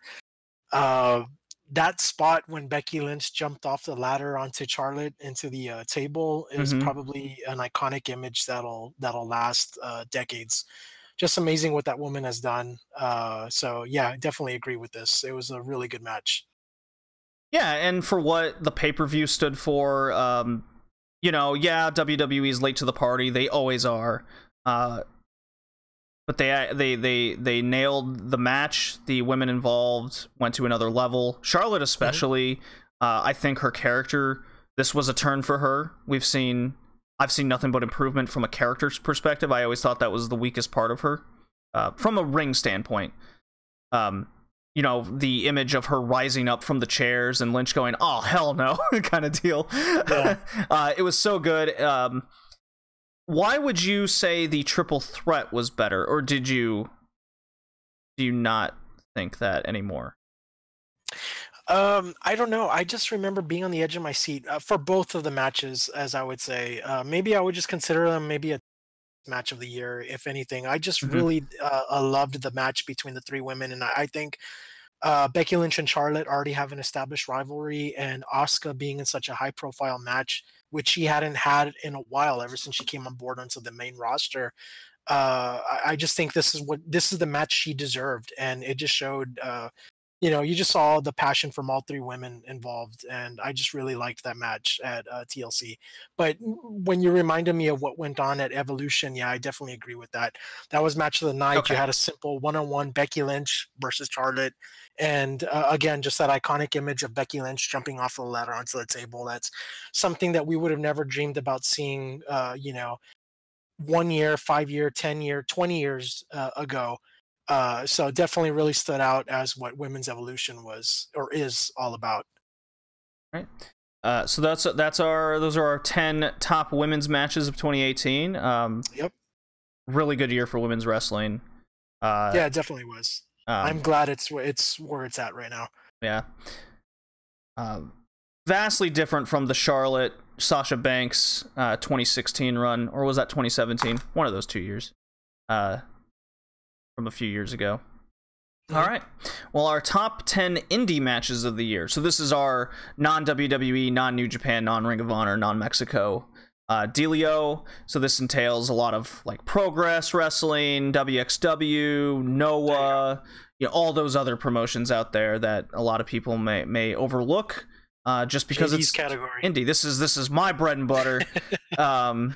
This was a really fun list to make, and deliberation of what's good and what's just another indie match. And so number 10 is it was also in the most unique match category, and that was Ilya Dragunov versus Bobby Guns, the interim WXW champion at World Tag Team League Night 2.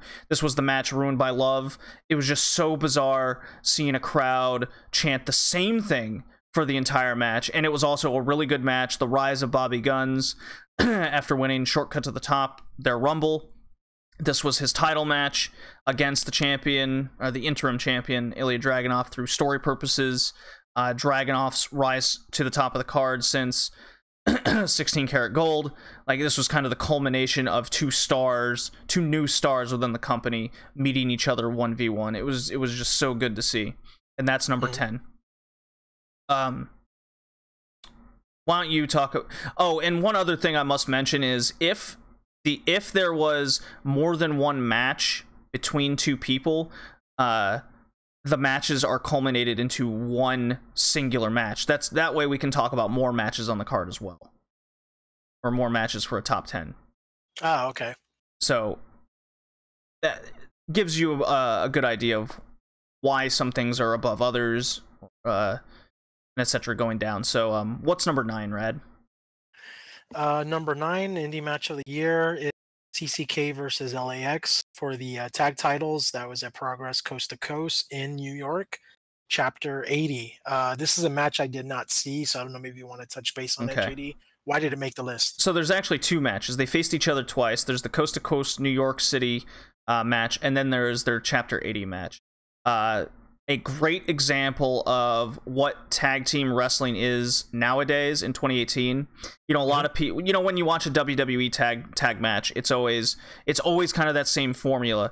The heel beats up the face tag team guy, and then there's a hot tag, and then the faces win, or there's a screwy finish by the heels. That's the formula that WWE has. It never changes. It's the same thing over and over again until they have like some sort of stipulation match to give them an excuse to not do that formula. Well, the indie tag team formula is very different, and that is you start out slow, and it doesn't necessarily have to be the heels beating up the face guy and working towards a hot tag. What it always seems to work towards is chaos and mayhem, where it's just spot until one team gets one over on the other. And these 2 matches of CCK and LAX is a great example of the characters in the ring and the moves that they do, and just a slew of different tag team maneuvers and trying to one-up each other. That's kind of the formula that the indie scene has in the tag team scene. This is, to me, these 2 teams, when they met, just killed it each time. All it lacked was that story. Otherwise, it would have probably been higher. So, number 8 is the 1v1 feud between Walter and Dragunov for the WXW title.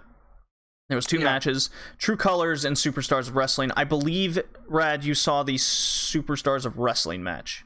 No, I saw the True Colors. You saw the first one, okay. Yeah.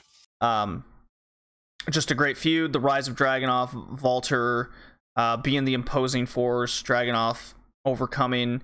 The first match at True Colors was very they're against each other deal, and then the Superstars of Wrestling was Dragunov working the arms. They're 2 very different matches, but they both accomplished the same thing, and that was getting Dragunov over as champ.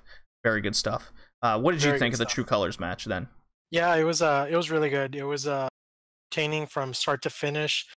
I think what was this the one where there was like the ref had to restart the match because they almost called it, but I think Walter kept wanted to keep going. Yes, that is the Okay, one. yeah, yeah, it was just an amazing match. Like I said, entertaining start to finish. Not to take away from the rest of the card because I think it was a phenomenal Mm-hmm. card, but this was one hell of a main event. So good stuff. Ready. What is number 7? Number 7 is another Walter match. Walter versus Will Ospreay for the OTT title. That was 4th year anniversary of which show? Of OTT. It's called the 4th year anniversary show. That's the yeah, you can actually watch this on YouTube, I believe, for free. Now you can. Free match. Yeah. It's Ospreay Walter. It's exactly what you could picture in your mind. Walter's chopping the shit out of the human flip machine, you know, the aerial assassin. Ospreay had a lot of character work in this match. It was good. This is, to me, what makes OTT worth watching, is their main event scene has been solid all year. This was a great match. Describe that. Nice. Yeah. Yeah, you never got around to watching that one, did you? I don't think so. Bummer. Nope. All right, number 6, another Walter match. Wait. Now that I look at the list, I'm like, he's definitely on there. Versus Zack Sabre Jr. for the Progress title at Chapter 77, Pumpkin Spice Progress. To me, Rad, this is the best Walter versus Zack Sabre Jr. match. I've seen them go at it 100 times. Oh, really? This was the best I've seen those two go at each other. Just hard-hitting, Zack working elbow joints and ankles and trying to just take down the big man. Walter working the neck, and that affected a lot of Zack's work in the ring. We even saw Zack starting to sell the neck more outside of Progress Wrestling into Japan after this match. It was just really good selling throughout the entire time, and really good limb work for both guys. That's what separates it from the rest on the list. And what's number 5? I know you saw this one, Rad. I know you did. I'm pretty sure. I might have seen highlights, but number 5 is the bro Matt Riddle versus Will Ospreay. That was at OTT Scrappermania 4. So if you want to go and touch a little bit on this, JD. So unlike the limb work and the hard hitting from the previous 2 Walter matches, this was Matt Riddle doing Matt Riddle things. A lot of just, there was no resting in this match, no limb work. It was just, we're gonna hit each other with fucking awesome moves, and one of us is gonna win this match. There was no title on the line, but it had a big match feel. And for that OTT crowd, I've never seen them hotter. It just edged out the regional kind of feel that the Walter Jordan Devlin title match had. Mm-hmm. But this match was. This was the one that made me go, all right, Matt Riddle's not so bad. That's right. Okay, I remember that. Like, I have to give credit where credit's due, and that this was the one that did it. So there you go. And then from there, I think the rest are 5 stars. 5-star matches. Number 4 is A-Kid versus Zack Sabre Jr. So Zack Sabre Jr. makes the list again. For the Triple W title over in White Wolf Wrestling at TR8, which is the indie promotion out of Spain, Rad. Oh, wow, okay. And this was given 5 stars by Mr. Dave Meltzer as well. This is a great example of how good technical wrestling can be. It's the best way I can describe it. And it made people aware of not only an entire promotion out of a country like Spain, but it also made people aware of a new rising star in Europe, and that's A-Kid. Tremendous stuff here. Excellent. What's number 3? Number 3 is Jimmy Havoc versus Will Ospreay in a 2 out of 3 falls match at Progress Chapter 75. Ooh. And my buddy Jay over at the Smack It Down podcast absolutely adores this match as well. Okay. It's just it's the quintessential Progress Wrestling feud. The 2 guys that put the company on the map having one last hurrah, you might say, and bringing back the blood feud into just this amazing 2 out of 3 falls match, just oodled in storytelling. The promo package alone before the match really got you hyped for it. Spot of the match was an Essex destroyer from a balcony, not through a table because they bounced off it, because those tables in Europe sucked in 2018. They never broke. Yeah. And if you're not familiar with what an Essex destroyer is, imagine a Canadian destroyer, but it's a suplex instead. Oh, man. Okay. Yeah, really cool stuff. I adored this match. I was locked in. I think it lasted about 45 minutes, too. It's insane. Definitely go check that out. Number 2 is Kento Miyahara versus Naomichi Marufuji in All Japan Wrestling. They made the list. Wow. Well, that's good. Superpower Series Day 7. I think this was the best 1v1 match in Japan that didn't take place in New Japan Wrestling in 2018. It was that damn good. It was the ace of All Japan versus the ace of Noah. And they both just pulled out all the stops, locked in. You could have no idea who either of these guys are, and you just come out of it going, that was a damn good wrestling match. 5 stars. So, what's number 1, Rad, of our indie matches of the year? Number 1, and no surprise here, it is Walter versus Tyler Bate at the Progress for the Progress title at Chapter 76, Hello Wembley. The main event, man. Yep. The main event that they all worked for, the culmination of the UK indie scene, finally getting credit where credit's due. Big match feel. I think we're all familiar with Tyler Bate now. If you listen to this podcast, you're definitely familiar with my man Walter. To me, this was a 2018 version of like Hulk Hogan versus Andre the Giant. It had so many callbacks to that match. It was very old school wrestling, working the crowd. It just had that aura to it. Awesome. And that's why I put it on. Do I think it's the best wrestling match or the best stipulation match of the year? No. But everything else it did put it over the top as that match. So that's the top 10 indie matches of the year. Very tough list to make this year, considering how much indie wrestling I got to watch in 2018. Yeah, definitely. But that is nothing compared to our tier 2 matches of the year, and that's what happened in New Japan, Ring of Honor, and CMLL. Like, fuck. With the exception of number 1, I think 2 through 10, even 2 through 20, you can make a case. Yeah. This is really hard, so take this with a grain of salt. It's just like what you feel like this week, to be honest. It's New Japan was so damn good. Ring of Honor didn't have a single match on this entire top 10 list. Neither did CMLL, although there were good matches this year, just nothing compared to what New Japan was able to pump out for 5-star classics. Every match on this list is like 5 stars. So, Rad, what's number 10? Number 10, we have the Golden Lovers versus Okada and Ishii. Can definitely see that in the top 10. That was at Fighting Spirit Unleashed. So,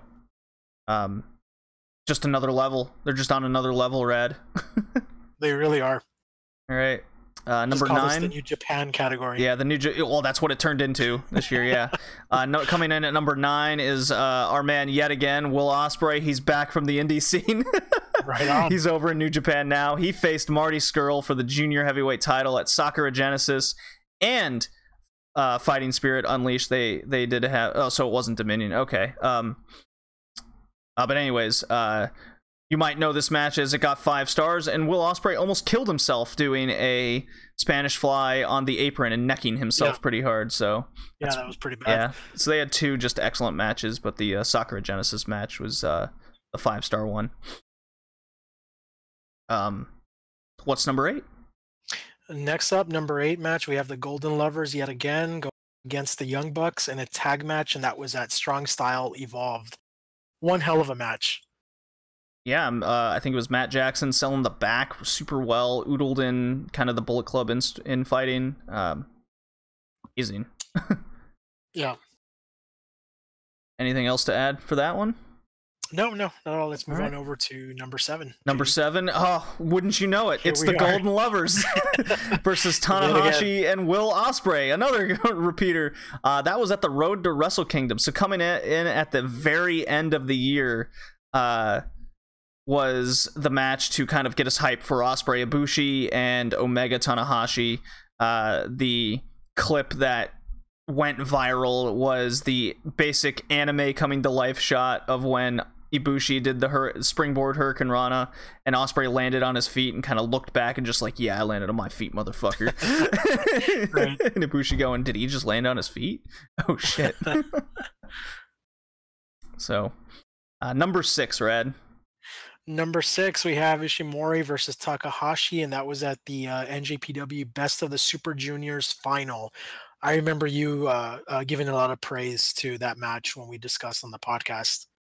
Yeah, unfortunately, it was the last time we'd see Hiromu Takahashi in a ring in 2018 as well, when he went down with his neck injury. To me, it was the rising junior star of New Japan facing the vet of Noah that had just came into New Japan. The best junior heavyweight match I'd seen in years, to be honest. It was just so good. Number 5, I think you loved this match, Rad. Oh, absolutely. What is it? So high profile. It was Kenny Omega versus Chris Jericho. That was a no DQ match that took place at Wrestle Kingdom 12. That was a badass match. I was just on the edge of my seat the whole time watching it. And one thing that I like that Chris Jericho brought to the table was that I think he brought more awareness and more viewers to the New Japan product because of this. The build up to the match was just amazing, and they had maybe like about a month or less that they built up to it. And it was just the talk of the wrestling world all over social media. Kenny Omega, Chris Jericho, Wrestle Kingdom 12. Amazing match. Number 4 is Kenny Omega. He's back. There you go. Versus Tomohiro Ishii. He's back again, this time in a singles match. And this was G1 Climax 28, Night 14. You might know this one because Ishii broke Kenny Omega's lip in half. Yep. And this was Omega's first loss in the G1. It to me this was, I think, the match that got me to love Ishii and what he does in the ring. I wasn't the biggest Ishii fan. I don't like his kicking out at ones all the time, but for some reason over the course of the summer and then in the G1 he sold me, and this was just, in my opinion, the best match I've ever seen out of Tomohiro Ishii, and coming with Kenny Omega is no surprise. So yeah. Number 3, Rad. Number 3, we have Tanahashi versus Okada for the IWGP title. That was at the Dontaku Day 2 at the G1 Climax, Night 17. Yeah, so they faced off twice. Yeah. Once at Dontaku for the title, and then again at the G1 Climax. The kind of who won their block for the G. There you go. Yeah, they faced each other twice. Final. Yeah. It's Tanahashi Okada. What more do you need to say, right? All right. Number 2 is the G1 Climax Finals match of Tanahashi versus Ibushi. Ibushi being an amazing fucking wrestler, and this was kind of the big culmination kickstart of the redemption story that was Tanahashi. Yeah. It was... Is it the best G1 match I've ever seen? Possibly. That's why it's number 2. What's number 1, Rad? The undisputed number one, I would say. The undisputed number 1 was Kenny Omega versus Okada for the IWGP title in a best 2 out of 3 falls match at Dominion. We were just discussing how Dominion was our personal pay-per-view of the year, and it's because of this one match. Yep. The culmination of the Best Bout Machine and the end of the historic title reign that Okada had. This match had everything. It's pretty hard to get people glued in for an hour plus long match, and this one just did it. Best wrestling match on record. Magic was there. The magic was there. Yeah. So Very tough list to make. Honestly, besides number 1, you could throw, like I said, 2 through 20. You can make a 2 through 20 list and then just roll a die, and that's where everything lands. It was just so hard keeping track of the New Japan matches all year. I mean, any like honorable mentions? I mean, I could name 100, to be honest. Yeah, I think I totally agree with you. But the list that you put together was phenomenal. Belongs in the top 10. Alrighty. So let's get into WWE. Whew.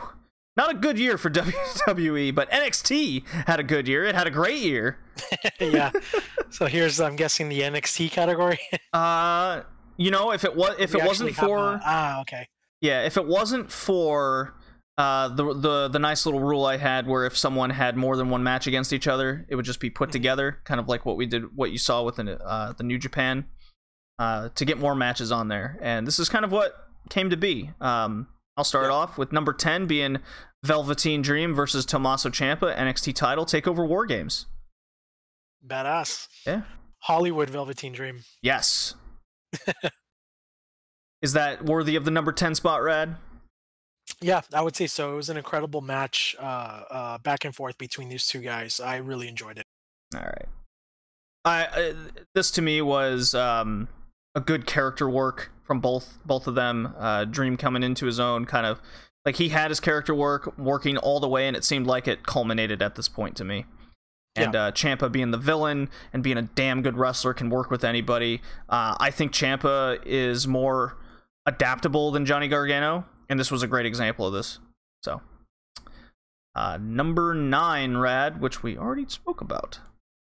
Number 9, and I totally agree with this. It's Becky Lynch versus Charlotte versus Asuka in a triple threat for the SmackDown Women's Championship at TLC. Incredible match. That's all I have to say about that. Yeah. Worthy of purchasing the DVD if you're still a collector. And number 8 was Becky Lynch Charlotte last women's standing match, SmackDown title Evolution, which we spoke about earlier on the women's top 10. So, but these men's matches just edged them out.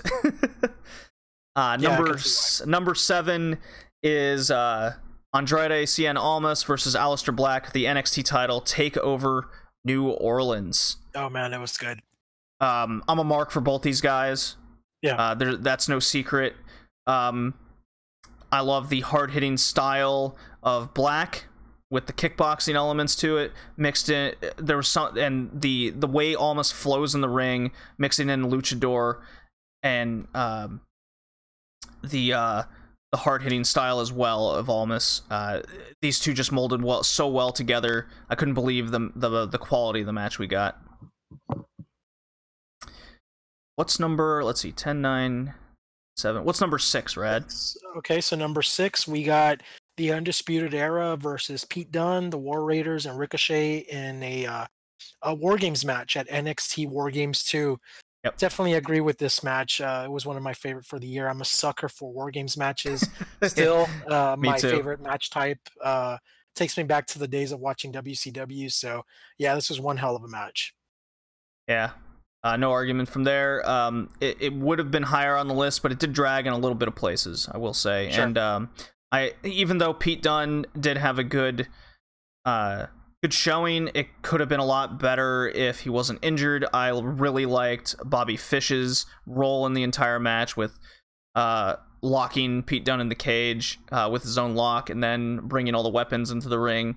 That was good stuff. He was your MVP, right? I think we discussed this 2 months ago. Bobby Fish was my MVP of the War Games match. Yeah, I think what he did in the match kind of kickstarted every element to it.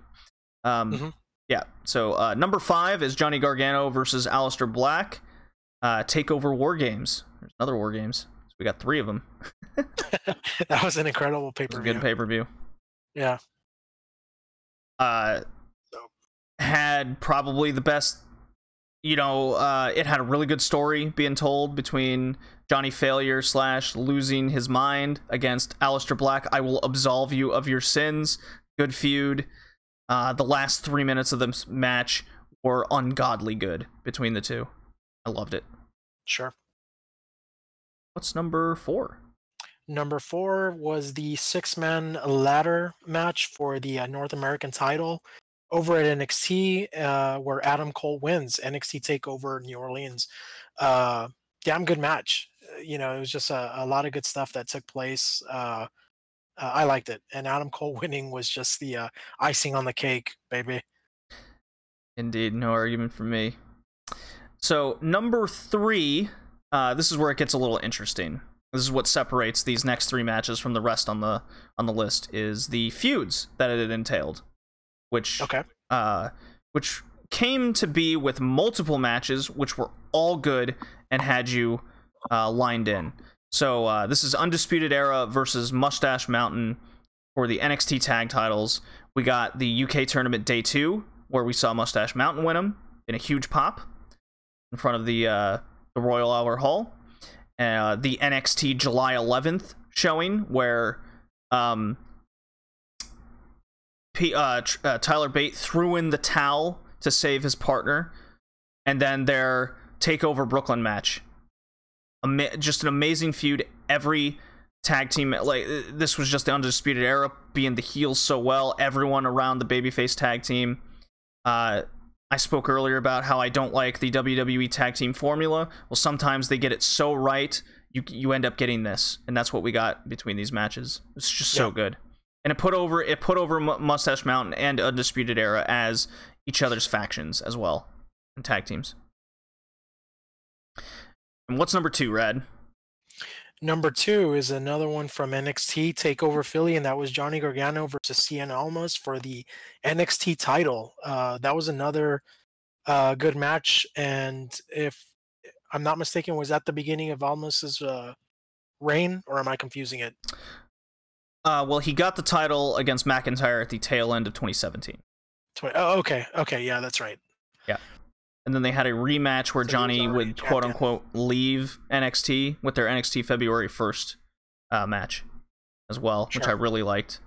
That's where we saw Zelina Vega get involved in Hurricane Rana, Gargano into the steps. That was badass. Yeah, I remember that. Yeah, I mean, the match got 5 stars. I don't disagree with it. I fucking love this match. Everyone's behind babyface Gargano. Almas comes back. Almas just being Mr. Los Ingobernables. Like, holy shit. Yeah. You could still see it there. Yeah. I mean, Almas is a 5-star wrestling machine. And I loved his NXT run, his title run. A lot of people didn't like him winning the title, but I was like, he puts on good matches. When Vega got in with him, it was just money. It just pains me what happened to him on the main roster, but that's another story entirely. Yeah. And what's number 1? What haven't we mentioned? What haven't we mentioned? Go ahead and take it away, JD. The entire feud of Gargano Ciampa. We have the non-sanctioned match. We have the street fight. We have the culmination of all. So we have Takeover New Orleans. We have the Chicago. We have Brooklyn 4. Incredible feud. Put them all 3 together. It was. I mean, it's our number 1 feud of the year for a reason. New Orleans match, I think, would probably be the best one out of the 3, and it's our number 1 WWE match of the year. Any disputes here? Not at all. Do we have any honorable mentions that didn't make the list? Oh, that's pretty hard to say. I would have wanted maybe to squeeze a AJ Styles Samoa Joe match somewhere in there, but I think a lot of them, because of booking, failed to capture the magic from the ones that we've mentioned here. So, no, I'm totally down with this list. Yeah. I really contemplated the TLC match Styles Bryan. Oh, Bryan, yeah. I really contemplated it. I just think it was lacking that little, like, as a wrestling match, it was really fucking good, but I think a lot of the character work and what we saw from NXT this year just edged it out. Just didn't have a chance. Sure. God, I can't even. I guess the gauntlet match from Raw I saw with Seth Rollins, but I still don't think even then that was good enough. Yeah. No, not at all. Not compared to the matches that you included here. Yeah. And I'm so happy that my girl made 2 of them, Becky Lynch. So that's, I mean, she deserved it. She deserved it. That's for sure. So that's our top 10 WWE matches. Very noticeable that no men's main roster match made the top 10. That's that's unlike Just Ring goes of to show you. yeah. Yeah, it's like, man, Vince McMahon has to give it up already. Give it to Triple H. Yeah, the booking. Yeah. Booking, it's a problem. So unlike Ring of Honor not being able to crack the top 10 in the tier 2, that was just because everything else was just so much better. I can honestly say WWE matches, main roster men's matches, just did not live up to par in 2018. I'd put WWE in 2018 along the lines of 1995 WWF. Be honest. Oh man, yeah, I can definitely see that. So it's really bad. Yeah, not a good year, but a great year from New Japan. A fantastic year for Walter. He made 1, 2, 3, 4. 4 in the top 10. Gargano like made half the list in NXT. The Golden Lovers and Omega was just, jeez, Omega was 1, 2, 3, 4. Yeah, he was half the list in New Japan as well. Yeah, man, I would have to say if you had an MVP category for like the ones that made the list here on this podcast, definitely give it to Walter. He deserves it. Well, it's funny you mentioned that. I think it's time for our overall podcast Wrestlers of the Year, top 25. We got math to prove it. Yeah. Alrighty. So, coming in at number, I'll start it off, 25. Go for it. With 50 points for 2018 is Adam Cole, baby. Freaking A. He cracked it. And I even, out of pure curiosity, because I had separated Adam Cole from the Undisputed Era points, okay? And if you include Roderick Strong's singles numbers, because if you recall, he had a bunch of points when he was doing his just incredible work rate in singles matches at the start of the year. Remember? I remember, yeah. So if you add Adam Cole, Undisputed Era, and Roderick Strong's singles numbers, then it amounts to 116 points, which would have been number 1 on the list. That is not the case here. Oh, interesting. Yeah. Okay.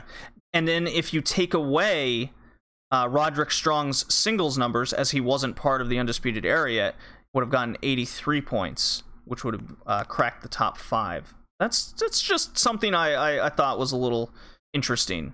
But Adam Cole got a nice little 50 points. Number 25 is him. He was North American champion. He started out the year strong, running Undisputed Era. Great to see him on number 25. Who made number 24? Brad? Number 24, we have Kota Ibushi with 51 points from the podcast. Yeah. Very well deserved. I'm happy he made the top 25. I am as well. Coming in at 23 with 54 points is the Young Bucks. Didn't they nail it this year, especially with All In? I mean, they kind of faltered in the second half. You know, once All In was over, they didn't really gain any more points. They were kind of out of title pictures, no storylines anymore. It's just based on name now with the Young Bucks. Yeah. I really thought they were going to finish higher on the year, but once All In was over, they just weren't involved. I mean, they had the good ladder war match at Final Battle in Ring of Honor. There you go. And we have a what is that? A 1, 2, 3, 4-way tie for 19th. So who do we got there, Red? I see that. Go on and take it away. I maybe you want to explain the tie there. Okay, so we have a 4-way tie for 19th place with 56 points. So 19th through 22. We have Kento Miyahara from All Japan, just nailing it all year in his title matches. He's the ace over there, kind of the unsung hero. Hence why he was nominated for the Under the Radar Success category. Mustache Mountain, Tyler Bate, and Trent Seven. Goes without saying there. NXT UK. Hiroshi Tanahashi managed to garner 56 points. That kind of went under the radar for sure with his Redemption Story G1 run. And then Momo Watanabe over in Stardom, the white belt owner. That's awesome. Yeah. Pretty cool stuff. And then who edged them out by 1 single point for 18th, Red? For 18th, we have 57 points, Pentagon. Very well deserved. The guy's done so much, an impact in Mexico. Definitely making his name for himself. And after this year, I think everybody knows who he is. Yeah, and the only luchador to crack our top 25, might add. That's interesting. One hell of a year. If there was a category for Luchador of the Year, he definitely nailed it. I agree, heartedly. Coming in at number 17, 58 points, is the old Destroyer man himself, Minoru Suzuki. Wow. Yeah, I mean, if you watched RPW, he killed it over there, and he had a he always seemed to show up in New Japan when he needed to, and he just sneakily got you know, a little bit of points here and there every now and again, and it just accumulated all year. Why he was for the under the radar success. There you go. Yeah. And I think you like number 15, a two-way tie. Oh, I fucking love number 15. So we have a two-way tie between the man, Becky Lynch, my girl. I'm so happy that she actually made the list, because the first half of the year, she failed to crack our top 10s, but obviously with everything she accomplished towards the end of the year kind of made up for that. So at least now we're seeing her midway into the list. And she is tied with 60 points with Charlotte Flair, also very well deserved. And I think the evolution of her character as well has come a long way. So these two women definitely deserve it, and I can see why there's a tie between both of them. Just makes the rivalry even better. Yeah, I think it's also a good example, because I was watching, you know, the points go up every episode, and Charlotte was the consistent performer of the year for the women in WWE, and then I think it's amazing that Becky caught up. And that's the other thing. It's amazing how much Becky Lynch just rose up and how much it meant. So the numbers don't lie. The numbers don't lie here. However, there was a few other women that just edged him out. And I think it's a case of just more high-profile matches and what they meant for the promotions. And number 14 with 61 points, a single point over, is Mayu Iwatani over in Stardom. She won the 5-star Grand Prix. She became the ace of Stardom when Io Shirai left. It speaks volumes to what she means for the promotion and women's wrestling in Japan. Very constant performer all year. We even saw her show up in Ring of Honor for the Women of Honor at the start of the year when they were kickstarting their little division. So yeah, Mayu based Iwatani. On the success, based on the success alone of her booking, she really has made it very well deserved of the number 14 spot. And Rad, who we got at 13? Number 13, another one that I highly agree with here with 63 points, is Pete Dunne. Definitely cracked the top 25 here, so I'm really happy to see that, and I think we haven't seen anything yet from this guy. He definitely has a bright future. So 2018 was a great year. Let's see what 2019 has in store for this guy. Yeah, I mean, prior to his NXT kind of UK tournament run that he did, he was kind of an unknown still. He was just another rising star. Same thing with Tyler Bate. I mean, everyone loved him. He did win the Progress title that year, and once he got into the mainstream, which is kind of why I agreed with you why he wasn't under the radar. He did get into the mainstream. Right. But he was a very consistent performer all year wherever he was, whether it was the indie scene or working with NXT. I'm glad to see him coming in at number 13 with 63 points. There's a two-way tie for number 11, so 11-12 respectively, and two very similar people, I must say, in their wrestling styles and even their character work, and that's Johnny Gargano and David Starr with 64 points. Johnny Gargano, this is definitely a case with David Starr putting in the work, and then Johnny Gargano just doing NXT proud. If NXT was exposed more, not a takeover every 2.5-3 months, I totally see Gargano getting more points because we'd see more of them, right? Sure. And then David Starr in the second half of the year just put in so much work with being with his cruiserweight title in RPW, his 16-karat gold run in WXW from March, getting to the finals, losing to Absolute Andy, but boy, David Starr and Gargano, I think, were interchangeable for the work they put in, and the numbers, again, don't lie. No, they don't. I do think Johnny Gargano was the better star of the year, but the points say they were equal, which I thought was interesting. And now that gets us into our top 10, Red. Yes, yeah. Now, so now we're in the top 10. Now, I'm not sure. Maybe if you had an updated list, JD, but from the agenda that I have in front of me, I have a tie spot for number 9 with no top 10. So, did you just want to break up that tie, or do you have a tie that you may have listed later? I mean, a top 10 that you may have listed later. No, I mean it's 9, 10 respectively. Okay, great. They're just tied for 9th. There was no 10. Here we go with so okay. Then I guess I'll go ahead and cover number 9 and 10, and we have Jay Lethal coming in at the number 9 spot, 67 points, and he's tied with Ishii, 67 points as well. So there we have those two guys up in the top 10 spot. I think very well deserved, and I totally agree with this. Yeah, it was pretty crazy with Jay Lethal. We mentioned him earlier. I mean Ishii, you know, he rose the occasion. He was the workhorse of New Japan this year for sure. And then Jay Lethal just being the workhorse of Ring of Honor and carrying that company on his back, you know, winning the title. His feud with Jonathan Gresham is going to go down as one of the most underrated feuds in years, in my opinion.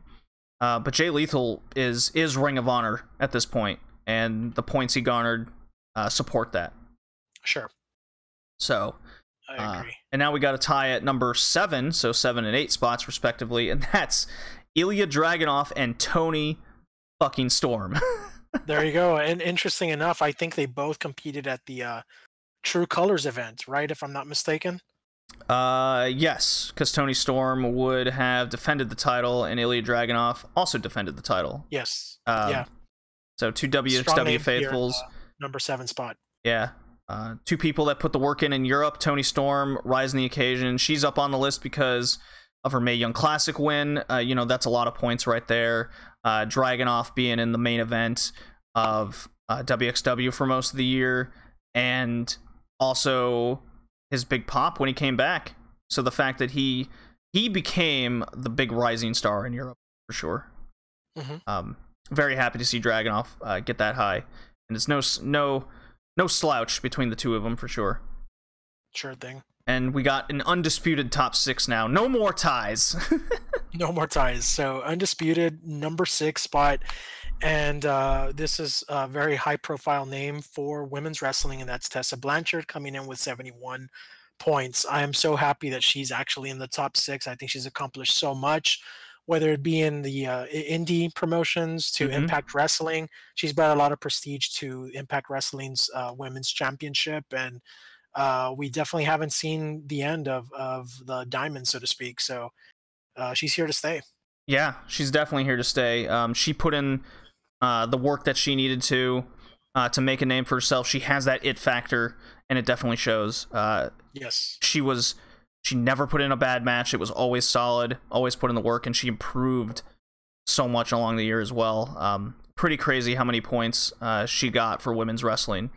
Edging out Tony Storm. I mean, that's... Yeah. Definitely living up to the name. It'd be interesting to one day down the road see him, Tessa Blanchard and Charlotte Flair. I wouldn't put it past, that's for sure. Okay, number 5 is the Rainmaker himself with 73 points. Kazuchika Okada. And even, I mean, the whole first half of the year was him defending that title in just match after match after match, bout, all the way to him losing the Rainmaker persona in one of the greatest like character written roles, you know, losing his main event spot, and you know, getting the whole balloon persona, and then him trying to get the Rainmaker. It's just been a good story for Okada all year. Every match he's in, you just can't take your eyes off him. Even his all-in match against Skrull was super fun to watch, with him, you know, having I believe it was Skrull in like a headlock, and he points at the camera and 205. one of the moments I remember the most from the year. Okada, just Mr. Consistent. That's what I can say about that. Yep. Number 4, Rad?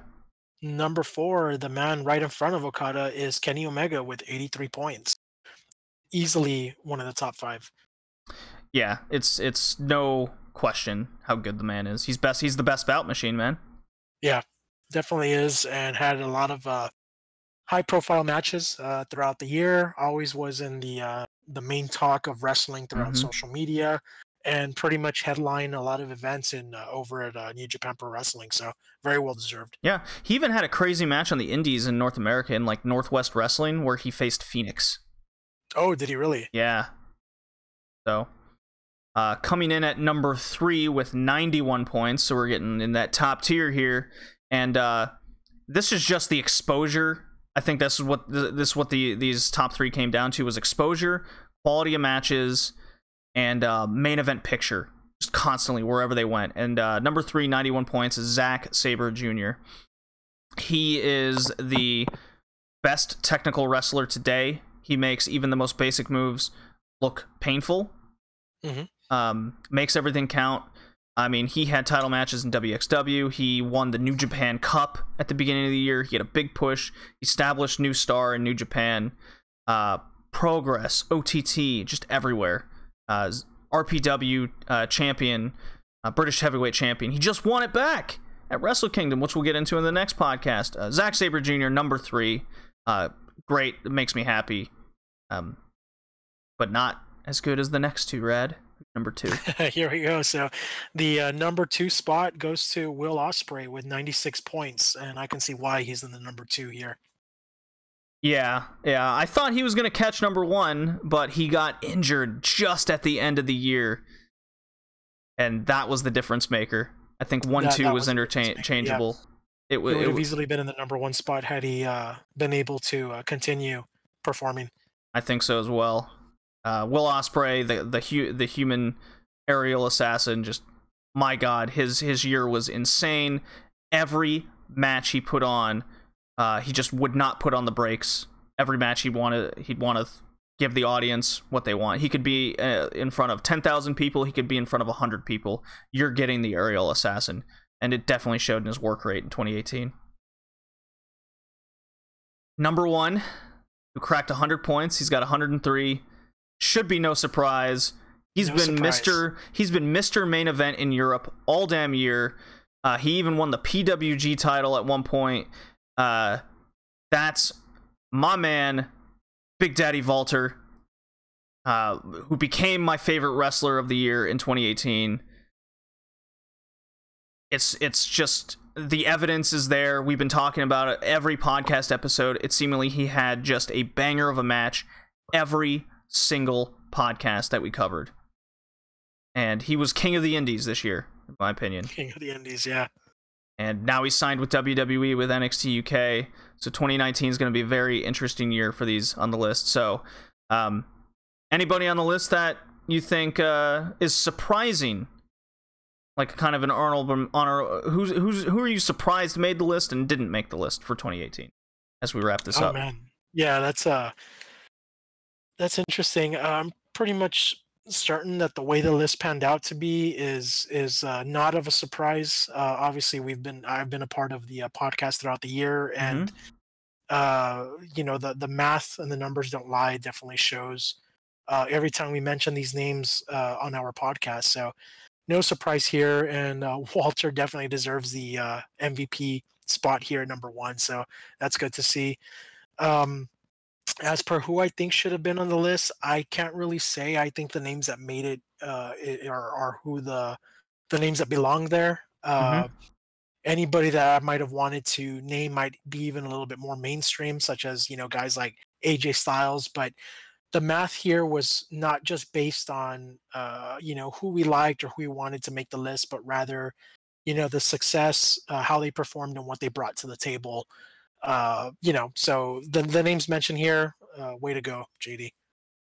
It's tough to keep up with it all year. We're doing something a little bit different for the 2019 rankings. I think I'm just gonna, because of the landscape's changed, we're gonna have to change the landscape at all as well. So I'm gonna have to do some brainstorming there. I think I'm coming to a consensus of a straight top 15 list rather than splitting up between the tiers. Okay. Yeah. and then a top 10 women's list.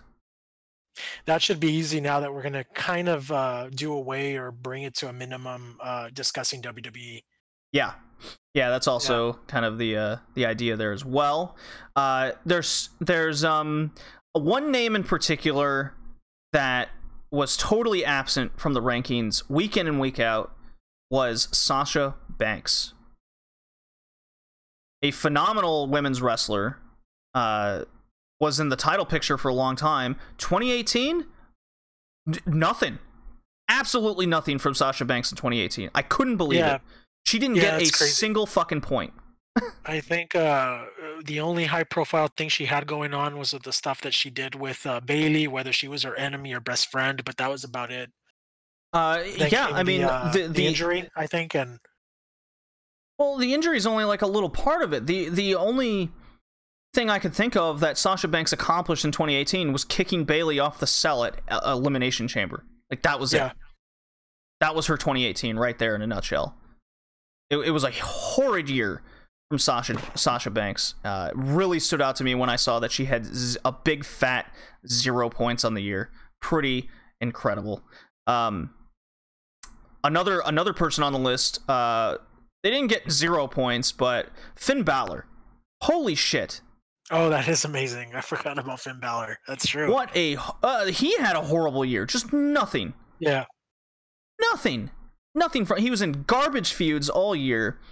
His most high profile one was against Baron Corbin, where he was just called short the whole time. Like, the main roster WWE, not a single one of them, not a single male cracked our top 25. I think that's telling for the booking of 2018 and what we saw. So those are my two WWE names I'd like to throw out there. Yeah. Let's see here for the for CMLL. I would have liked to see more Roosh personally, but there was some weird ass bookings there for a good chunk of the year. Now that he's in MLW, I think we'll see more luchadors crack our list going forward. That's a name that stood out to me. I'm a big fan of Roosh, Los Ingobernables. But the booking in CMLL was very questionable for a lot of the year. Let's see. From the indie scene, Rosemary is another one who got a big fat 0. I know she was injured, but she just hasn't been around in 2018. I was very disappointed in that. So for 2019, I hope we get more of her. Wouldn't you say so, Rad? Oh yeah, definitely. Yeah. Any other names come to your mind? No, I think you pretty much covered it in a nutshell. Yeah, I think I brought up AJ Styles, you bringing up Sasha Banks, Finn Balor, Daniel Bryan. I think is pretty much obvious. He just made his return to wrestling, but really didn't do anything until the latter end of the year. He still got 24 points. He was kind of mid-table in WWE. Oh, okay, that's interesting. Yeah.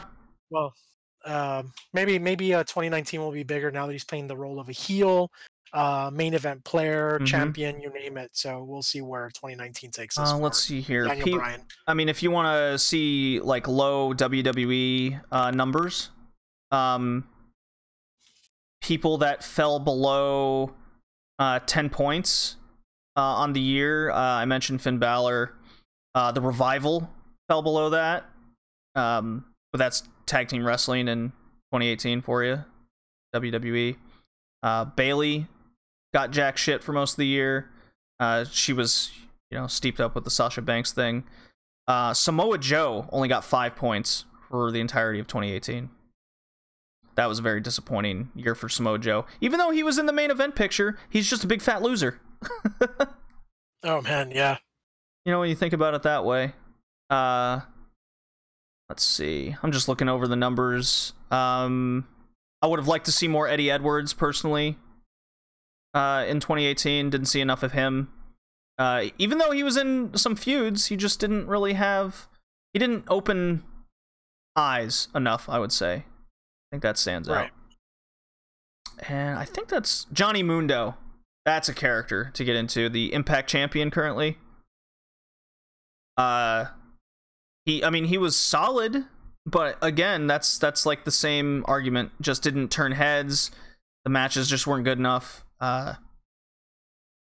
Yeah, I think if he had the same matches, granted that it'd be on a different platform, perhaps it would be a different story. But again, it's booking and the promotion that he's in. I still want to see Impact continue, but at the same time, we'll never see it end. It just seems to be dangling on a thread as it has been for the last, several years or so. So, but it doesn't take away the fact that the guy is an incredible performer and he's had good matches. It just depends on how he's booked and what platform he's performing in. Yeah, so just an off year for some of these guys and bad booking for others.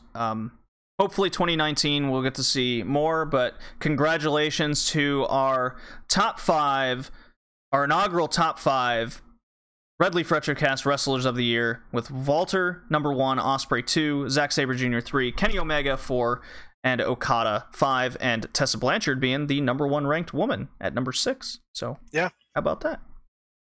Numbers don't lie. And I think that will do it for our Wrestling of the Year of 2018. If you guys disagree with anything, well, too bad. These are our numbers. Yeah. It's a mathematical certainty. It's a mathematical fact that Walter was the best wrestler in 2018. All right, I'm sure some guys in the chat might disagree with that, but again, it's the numbers. So yeah. But hey, we had our non-podcast awards. We had our nominees. We came to the conclusion that it was indeed Omega. It was indeed for Europe Walter. Gargano for North America. Becky Lynch was the women's wrestler. So. We do have different opinions outside the numbers. So that was WrestleCast episode 21 of the Red Leaf Retrocast. Please go ahead and hit us up on iTunes and Stitcher for a nice little 5-star review. I'm happy to announce we are running a contest. If you stuck in for the entirety of the show, we're giving away some wrestling Funko Pops. I won't say who the wrestlers are, but there's 2 of them. Cool. It's a 2-pack. Sounds fun. And so if you leave us a nice little review on iTunes, Stitcher, hit us up on Twitter at Bull and JD Red Leaf Retrocast. You will be entered into the contest. If you've already left a review, well then all you have to do is screenshot your review and do the same thing, and you're entered again, because you've just been that great a fan. It's been a good year for 2018 wrestling outside of main roster WWE. Yes. Filled with some positive and negative for sure. I look forward to doing more of this cast. Our next episode is episode 22, featuring Wrestle Kingdom, Impact Homecoming. We'll talk a little bit of New Year's Dash that just occurred today upon recording. Right, definitely catch up with that. WXW 18th Anniversary Show, which was the main event of British Strong Style versus Ring Comp, so I had a little mark-out moment there. And then, naturally, WCW, we're covering Spring Stampede 1998. You can look forward to that. And our spotlight is over Legion of Doom. So, lot to look forward there. And Rad, I'm glad to have you here. Please plug yourself as we get out of here. Sure. For all the viewers out there, I'm your Red Leaf WrestleCast co-host. Again, Rad Zero. You can find me on YouTube. I have not uploaded a video in a while, so when I'm not busy, you can definitely find me on Twitter, uploading on the daily, or doing a podcast here with JD. So definitely go check that out. I do have plans on this year returning to YouTube, doing the same thing that I do best, and that's definitely talking about retro gaming, wrestling, you name it. I do want to add though, JD, that it's been an incredible year. We just started this WrestleCast under a year ago. 2018 came and went, and looking forward to what 2019 has in store for us, man. Flew by, 21 episodes deep already. Pretty nuts. Damn. I guess what turned out to be a one-off turned into quite the tradition. So definitely love talking wrestling with you, man. It was a trial, and it's become a lot of fun. I look forward to more in 2019. And more guests, more partnerships with the Smackdown podcast. Definitely try and get Colin back if we do talk WWE. We'll get we'll get the guy who actually likes the product. Yeah, Colin is really backs up the product. So shout out to Jay from the other podcast that you mentioned. Yep. JD, what is it called? The Smackdown podcast. Smackdown podcast. Brother from another mother over in the Australia. So, Yep. yeah. And shout out to Colin as well. I know he does a lot of work with Slam Pigs with our friend Travis, the Hibiki TMD. Shout out to them as well. They've been huge supporters of our podcast, and we've even done some podcasts with them as well. So awesome Indeed, stuff. we have. All right, my cat is getting antsy, which means I think it's time to hit that NWO music as we do, and look forward to us in future episodes. Thank you, everybody. Bye. For life.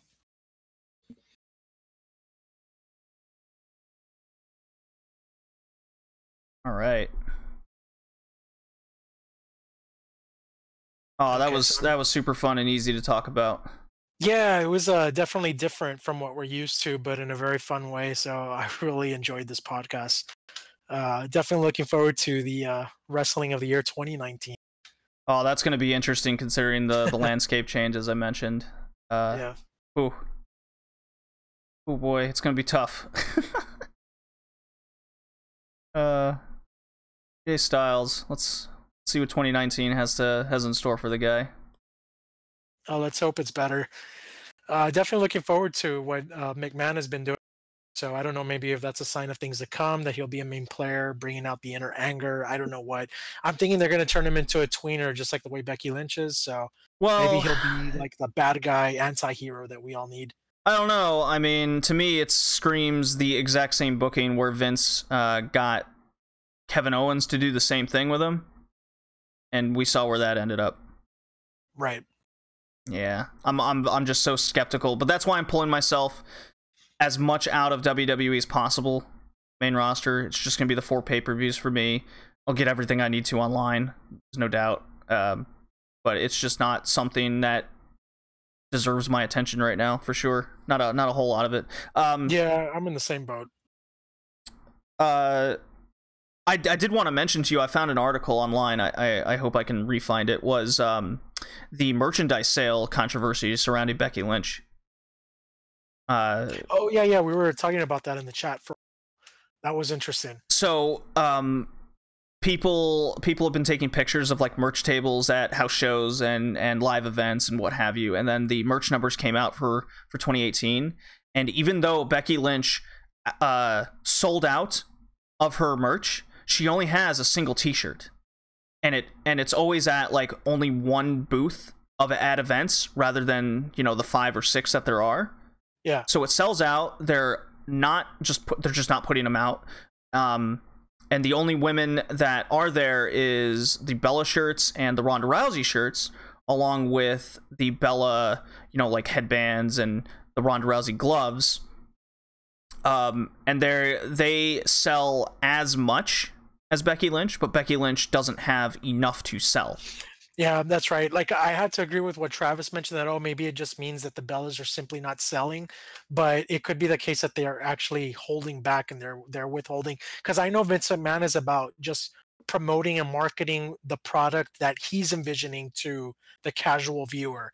And who does he want to come off as you know, being like their stars? Oh, you know, the Bella twins, the Ronda Rouseys, so on and so forth. Yeah. And that's a shame. I mean, because the man is like the new version of, you know, Austin 316. That shirt can sell millions. It's already become, you know, kind of like a pop culture phenomenon. But granted, that if and only that they continue to print and you know, have it available. Yeah. You know. Well, the total sales number still has the Bellas and Rousey selling more, but that's because there is more to sell.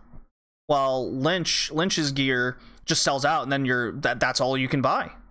So even that's being orchestrated. So I found that very fascinating. Yeah. When I saw those numbers. It's something they want to mention too, like you know, whether it be an episode of Monday Night Raw, call, oh, Ronda Rousey, you know, she sold more T-shirts than any other wrestler coming down to the ring, blah blah blah. It's again, it's all part of how Vince McMahon wants to market the product, and it's being orchestrated. That's a shame. Yeah, kind of like you know, and one other article compared it to the Roman Reigns sales. Well, it's like Roman Reigns sells so much at house shows because that's like all you can buy. Yeah, and obviously the typical wrestling fan, or even the casuals just attending because they're taking their kids, they're just gonna buy a shirt as a souvenir. And what are they gonna go for? The one that's available. Exactly. So You know, similar to there was a Monday I attended the Royal Rumble in San Antonio. That was 2017, and the very next night they came into my hometown, Laredo, for right, a live Monday Night Raw. Of course, I didn't attend that one because of all the money I had already spent for the Rumble. right, yeah, of course. But my brother went ahead and he attended that one the very next day because I think a buddy of his was like they bought him tickets, so he went. And he said pretty much everything was sold out. That the only souvenir he could find was a Suplex City T-shirt, which he bought for me, and I was, you know, very grateful for it. But again, I that just kind of backs up to what you're bringing up right now with the Bellas and Ronda Rousey. It's like, okay, well, what happened to all the AJ Styles, Seth Rollins, all those awesome T-shirts? Oh no, the only one available is Suplex City. It's like, come on, man. Suplex City and Roman Reigns, like that's all. And Yeah. when I was in Toronto at house show events, I'm like, okay, they should have like Kevin Owens and Sami Zayn shit because they're Canadian, all those. And it's like, no, it's Seth Rollins, it's Shield, it's the Shield members, Ronda Rousey. Well, Rousey wasn't there yet. It was the Shield. The only women's stuff you could buy was Bella's nonsense. Sure. Asuka was NXT champion. You couldn't buy. All you could buy was the mask from her, right? It's like all the writings on the wall of what they want to sell rather than what the people want to buy. Right. And it was just so apparent. I'm like, well, I was gonna come and buy like 3, 4, 5 shirts, but I don't want any of it. Yeah, fuck that, man. Like I was like, shit. So like when I read that Becky Lynch merch controversy, and the numbers were backing it up, and then it got me thinking. It was like, yeah, because I wanted to buy a like Bayley women's champion shirt or something, and she was the women's champion at the time. Not available. It was just a Nikki Bella Fearless shirt. I'm like, this is bullshit. All right, I'll take a Charlotte one. Oh, we don't have any. Why? That BB butterfly thing that they have going on. It's so stupid, man. I was like, well, how? Like Charlotte to me would be like the one you'd want to have at every show. To me, that screams what WWE wants, and she's not even there either. It's just like it's incredible what's there. So people are like, "Oh, well, Becky Lynch is selling." I'm like, "No," because you could go to a merch table. It's going to be the man shirt, and it's probably going to be sold out in 2 seconds because they only have like 30 of them. yeah, versus the hundreds of Ronda Rouseys. Yeah. So, and then what are people going to buy then? They're going to end up buying that because that's available. So I found the article quite fascinating. Yep. That's why I like going to indie events. It's the wrestler there with their shit. Yeah, and what you're buying is pretty much supporting them or promoting them. Yeah. So. All right, Rad. This was great. I don't know when the next time you have available is, but it's the Wrestle Kingdom cast. Yeah, definitely. The unfortunate thing is that I'll be traveling next week for work, but I should be back by Thursday. So I know you got bowling on Friday. I don't know